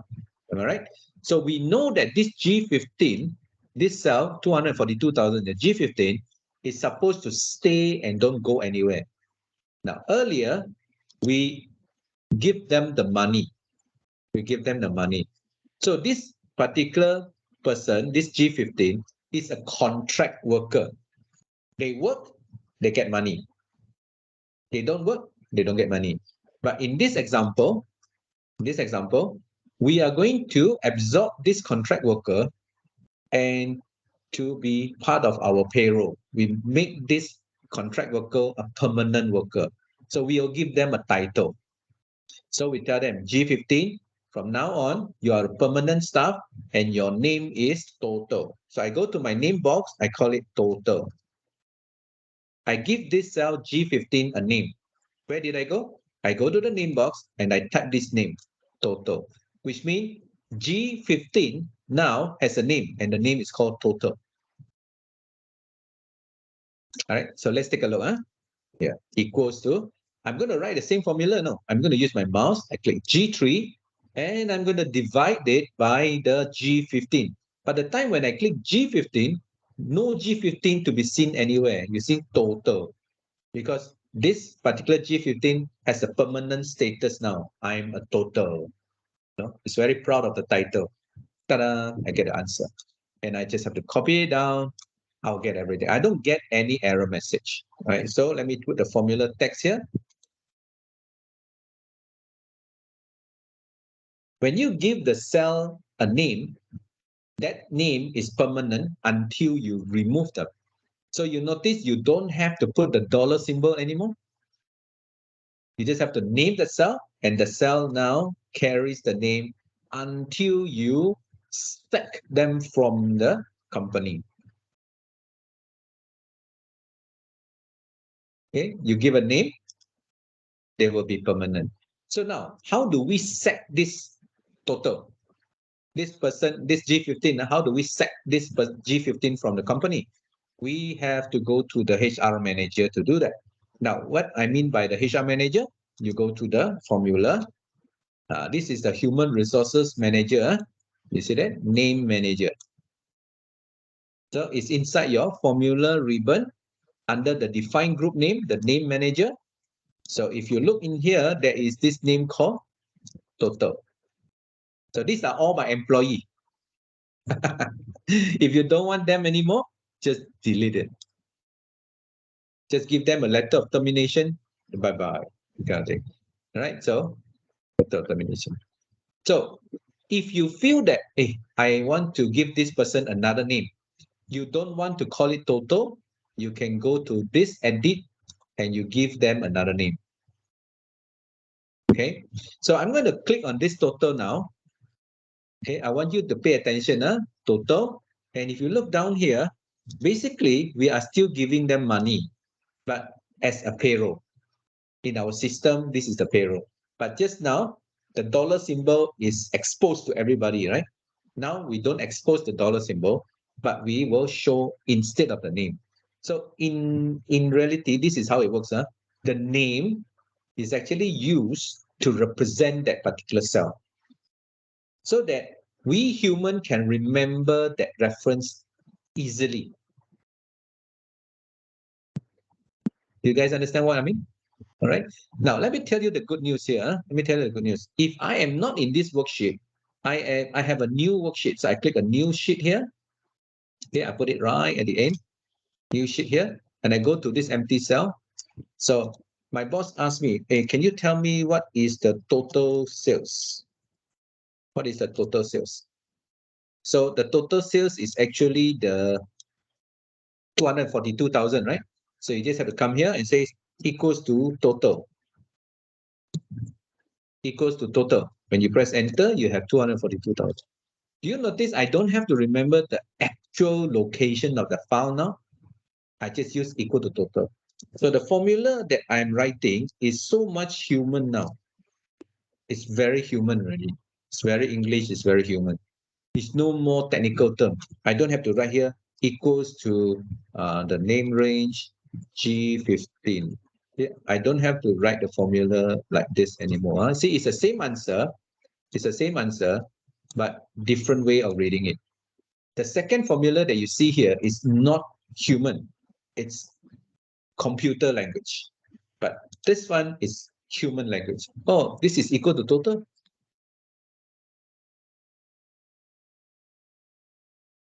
How I name the cell? That's very easy. You just click the cell, go to the name manager. Name manager. Sorry, rewind. You click the cell. You go to this place called name box. Remember, I mentioned this thing here. This is called the name box. Click inside the name box. Just type the name. Right? You can call it Nabil. Enter. So now G15 is called Nabil from now on. There's no specific of what you want, what name you want to give. It can be any name that can represent the G15. Okay. However, okay, everyone, please pay attention to my screen. We are talking about names, right? Names. So there are certain rules to the name. Right? No, cannot. Cannot have. Sorry, let me just put a small letter here. Symbols. Right? Symbols are like the hash, all this cannot. No symbols are allowed. Okay? No symbol. Except what? Underscore.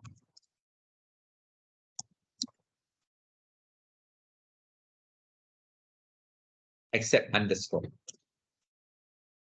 No symbols are allowed. I know we are in the era of technology where we use a lot of Instagram, TikTok, and so on. We always use hashtag Nabil. Now we can't have hashtag. No, we can't do that. So yes, we cannot have symbols. Okay. All names are unique. That means you cannot have the same name repeated. If I call the cell Nabil, I cannot call another cell Nabil. All names are unique. right? So to speak, you cannot replace any existing name, right? You cannot say, let's make the cell F17 A1. Can you name F17 A1? Now, you can't change it to A1 because A1 is a name by itself. So you cannot change something, the name, to any existing name. Okay. Now, number three, you cannot start name with number. You cannot start a name with number. Example, you cannot put there 2017 total. You cannot do that. This is not allowed. Okay. But you can put there total 2017, or you can use underscore 2017 total. As long as the first character is not a number, then you are okay. Okay. The first one cannot start with a number, but you can actually start with a text. Now, you are not allowed to have any space. Say this one come with a space. So sorry about it. It shouldn't have any space. Yeah. On top here, I should put also something says space. Right? Space is also not allowed. So you want to put here quarter one QRT1 space total. No, you cannot have that. If you want to put quarter one total, you have to put there quarter one. Immediately you put there total, or you can put there underscore total. You cannot use the quarter one space total. No space are allowed. Okay, these are the restriction about the name. The restriction about the name. So let me put it red color.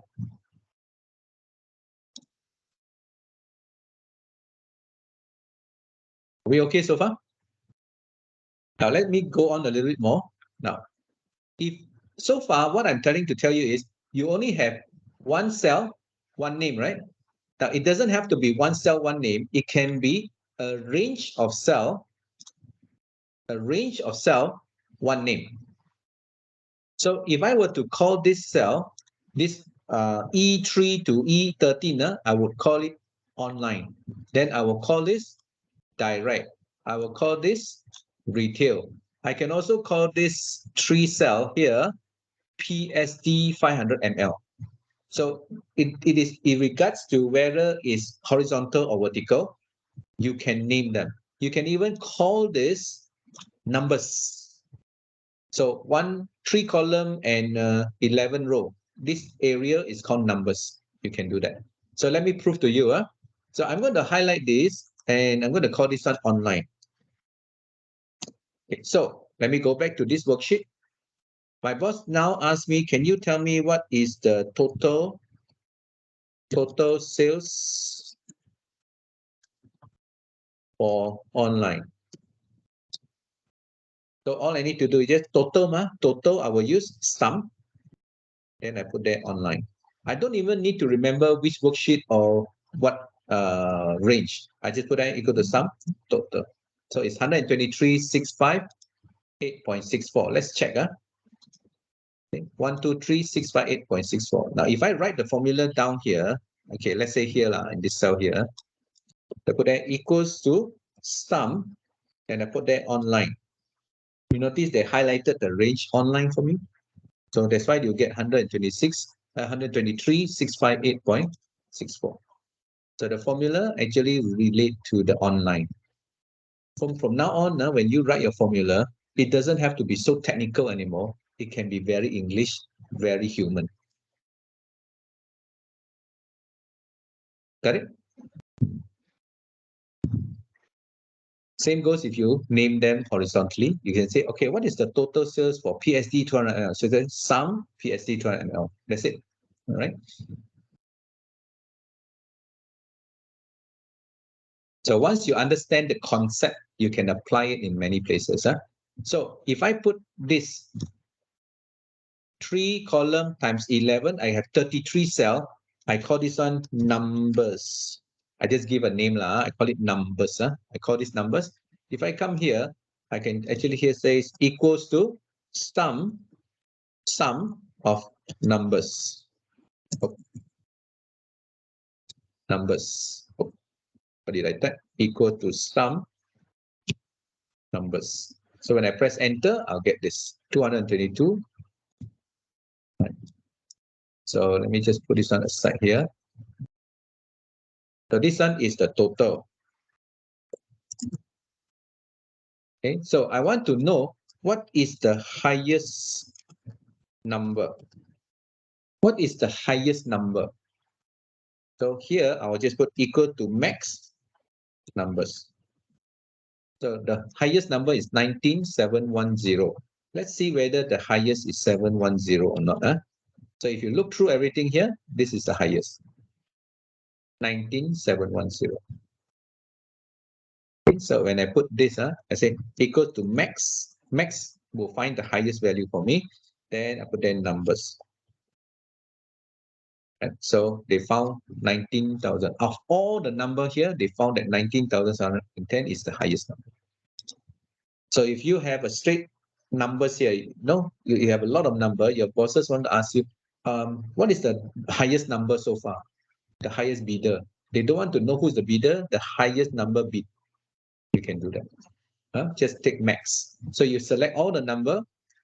That's it. That's all you have. Right?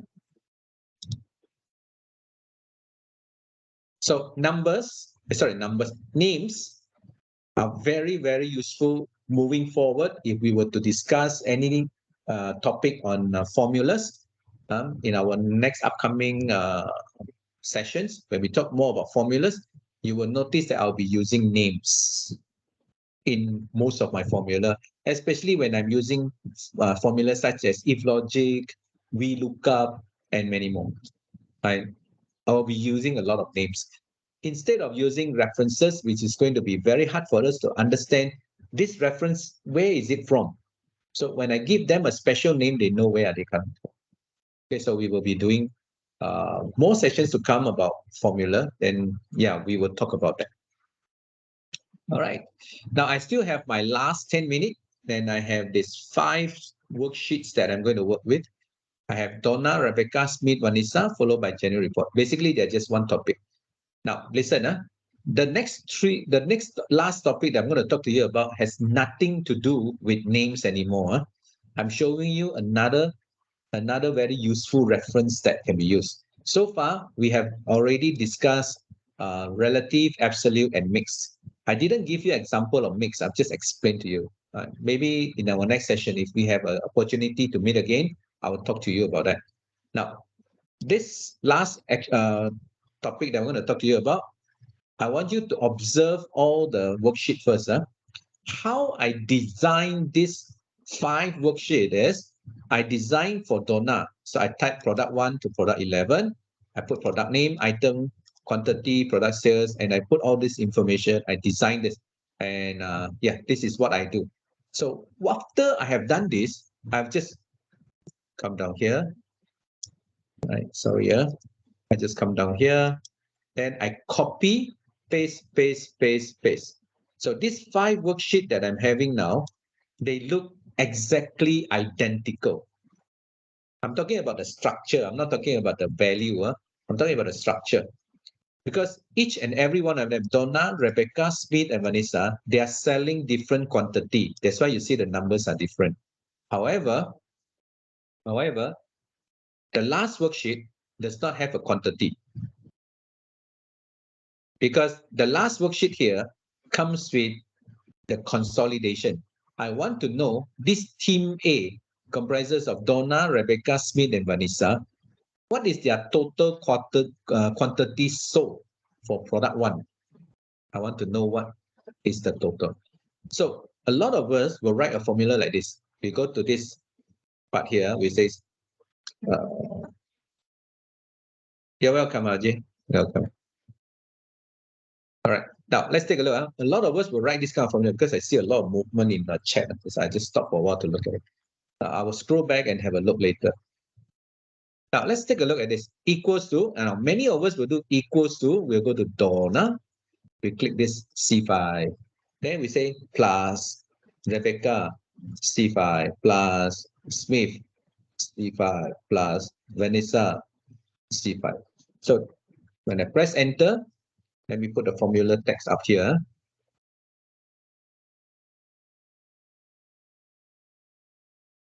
This one. Okay, this is the formula. Let's read the red color one. This is the formula. So if you read this formula, it says that Donna, the cell C5, you add it with Rebecca, the cell C5, Smith, the cell C5, Vanessa, the cell C5, and the total comes up to 2,366. This is a very common formula that we normally write. Now, this formula is awesomely good. If you know how to do this, you're on the right track. Now, because the way I design the worksheet is different, is the same, which means I only work on Donna, then I duplicate the worksheet. When I duplicate the worksheet, my design or structure of my report is identical, so they are very consistent. So you notice that it's actually going to add up all the sum of C5, C5, C5, and C5. Okay? In English, I can say that I want to add up all the C5 from Donna until Vanessa. Make sense? Right? We want to add up all the C5 from Donna until Vanessa. So this is how I can write my 3D reference. Now I'm going to introduce something called 3D reference. 3D reference. So let me make it some blue color. So the topic that we are going to talk about is called a 3D reference. So now the formula sounds like this, everyone. Take a look. I'm going to put there equals to sum. Okay, wait, let me change the formatting first. Equals to sum. So I'm going to start from Donna C5. Just like how I started just now, equal to Donna C5. But this time, if you look at the bottom, all the worksheets are positioned next to each other, right? So I need to add Donna, Rebecca, Smith until Vanessa. So I will hold on to my shift key and I click on Vanessa. So if you look at my formula, sorry. Okay, let me do that again. Donna C5, Donna C5. I hold down my shift and I click Vanessa. So if you study my formula now, okay, if you study my formula now, it says I'm actually going to add up all my C5 from Donna until Vanessa.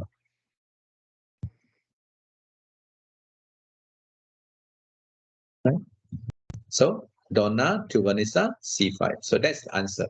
Same answer, right? So this type of reference are called 3D reference. Now, I won't call this a shortcut though. Really, I won't call this a shortcut. You can only use this. Okay, why are they the same?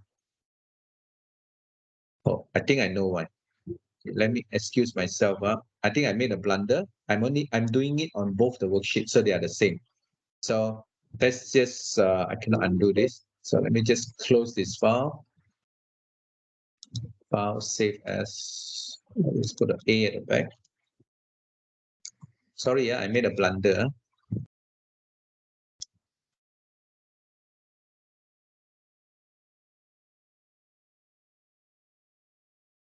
As I go back to Donna. Okay, Donna, all the way here, right? So the formula should be equals to sum of Donna C5 all the way to Vanessa.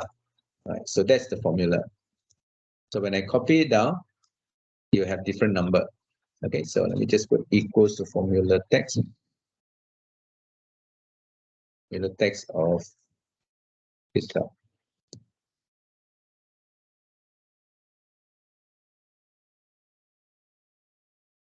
Okay, this is what we call the 3D reference. So the 3D reference basically means you are actually going to range the worksheet rather than a cell. So normal reference that you use is one worksheet, multiple cell. But now it's multiple worksheet, one cell. So that is just the first level of using 3D reference.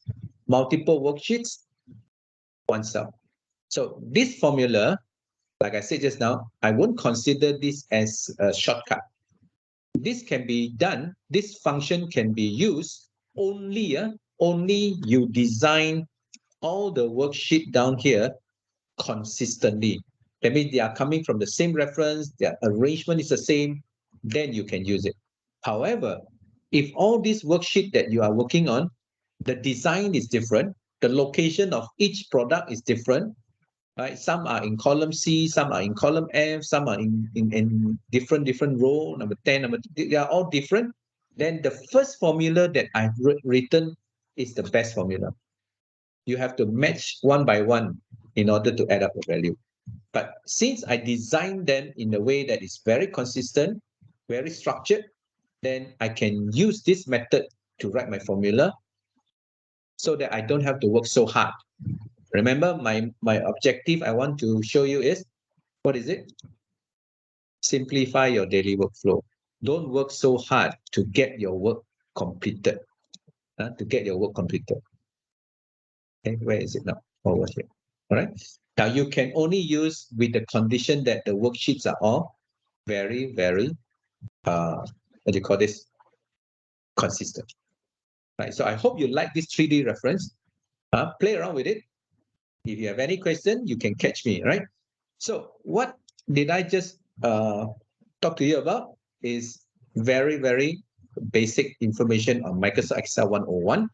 So this is my contact detail. You can WhatsApp to me. Try not to call me. WhatsApp to me will do, because I normally won't answer phone call during my class. So the phone will keep on ringing, but I won't answer. And your number is not registered, so I won't reply. Just give me a WhatsApp. Just tell me your name, okay, and where are you from, then followed by your question. So I'll try to connect with you and try to answer your question. Is that all right? So let's be friends. It doesn't have to be a question. It can be a hi. It can be hi. I'm in Malaysia. Do we want to have a drink? Or I'm in Malaysia. So you come in. If you come to Malaysia, you visit. Just say hi, and then we can meet. Right? Why not? Okay. So that's it for me, Suraj. I give it back to you.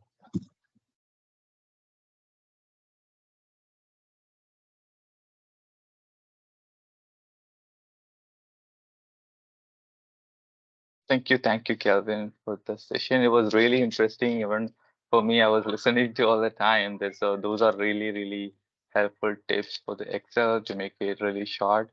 So I hope everyone here was able to get the insights and was able to walk through when Kelvin was going through it, and that would be really helpful if you went through it so that you will not remember it after if you don't just watch it. You will not remember it. Kelvin knows that actually. You need to just follow through it. So yeah, and I guess if you have time, there are a few questions. Suraj, Uh, before that, I mhm. just want to make everybody busy for a while. I'm going to post a Mentimeter link, and I just want to see what is their thought about the training. Is it all right? Sure, sure. Yeah, I just posted the link. All of you can just click the link, and you shall be greeted with this Mentimeter. Yeah. Let's see what you guys think about the session.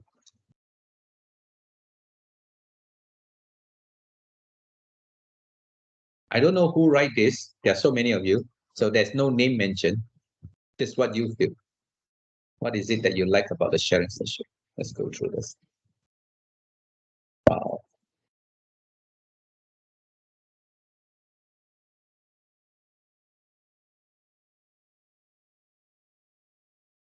Look at that. It's coming so fast. There are almost 500 people here, so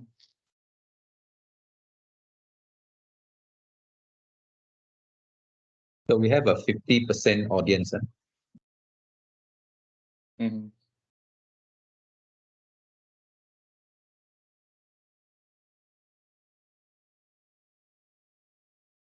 Okay. Okay. Now, Informative. now we are not able to read it anymore. Okay. Just Because getting smaller. They move too fast. They cannot even read now. You have to wait till it stops.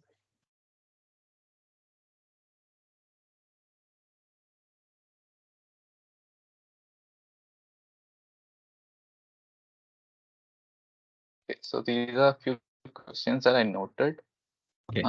in this Go session. ahead. I just dropped it in the chat box. The questions are separated by a new line. So the question.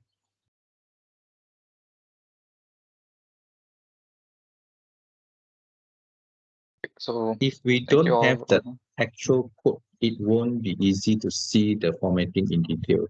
Yes, you're right. It won't be. Yeah. You can ask if there's any way to filter row/column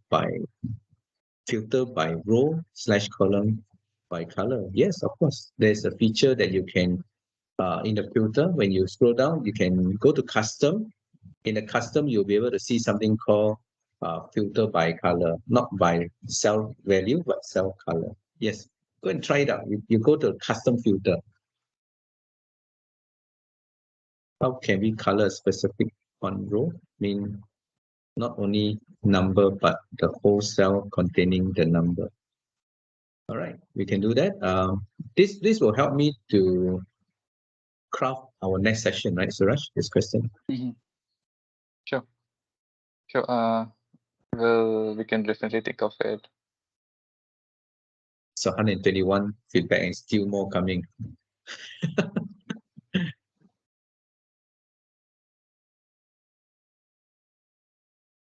I have also dropped a few questions that you can answer. It's in the LinkedIn, so you can just go there and the answers are not that there, but you can. I will post it in an hour once everybody tries it out, and I will post it in chat box and I'll pin it there. All right, we'll do that. So I think there is no more Pivot table questions. VLOOKUP. Yes, if we have the next session, Suraj, if we have a next session, we have requests for pivot table, VLOOKUP, XLOOKUP. Yeah, we will do that. Now today, this is Excel 101, so it's basic. Yeah, we will move on to maybe 102, 103 later. Great. I think there is a certificate. Okay. So I have shared the certificate link already in the chat box. So you should be receiving it after you fill the form. So yeah, I think there is no more questions. In that case, we can wind up. For those of you who have been asking about the certificate and attendance, please look at Suraj posting. Click that form, fill it in. If you are into the certificate, please make sure you fill it in. Then we will work on it. Give us the It's proper automatic. detail. Give us the proper detail. Are you using Power Automate to do that? Is it?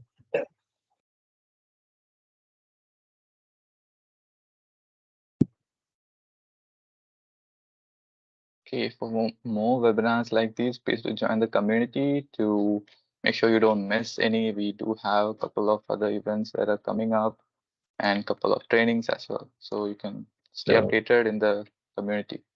I'll share the link. You can go around and check it.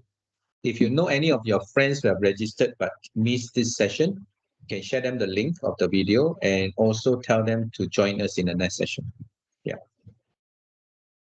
That's all right. Thank you, Suraj. Okay. I think that's it.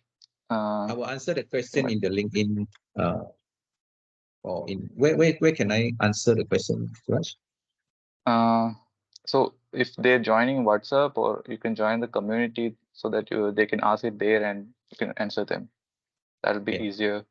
Yes, So I'll yes. share. You can check out whichever the community you want to join. It's actually in the chat box, Discord or WhatsApp or Facebook. I think a lot of people do join WhatsApp, but we have the most in Discord. So yeah. All right. Thank you. So guys, thank you so much. I'm sorry if I speak too fast.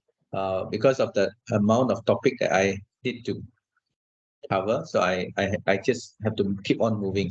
So anyway, you'll have your video. You can just pause and learn after this. Right. So I hope you have going to have a very good weekend this week, and stay healthy, everyone. Thank you. Bye bye. Thank you, Kelvin. Bye.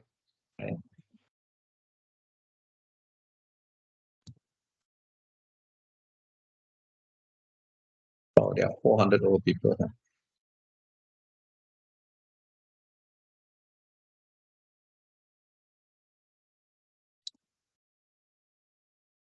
See if I can take a quick photo.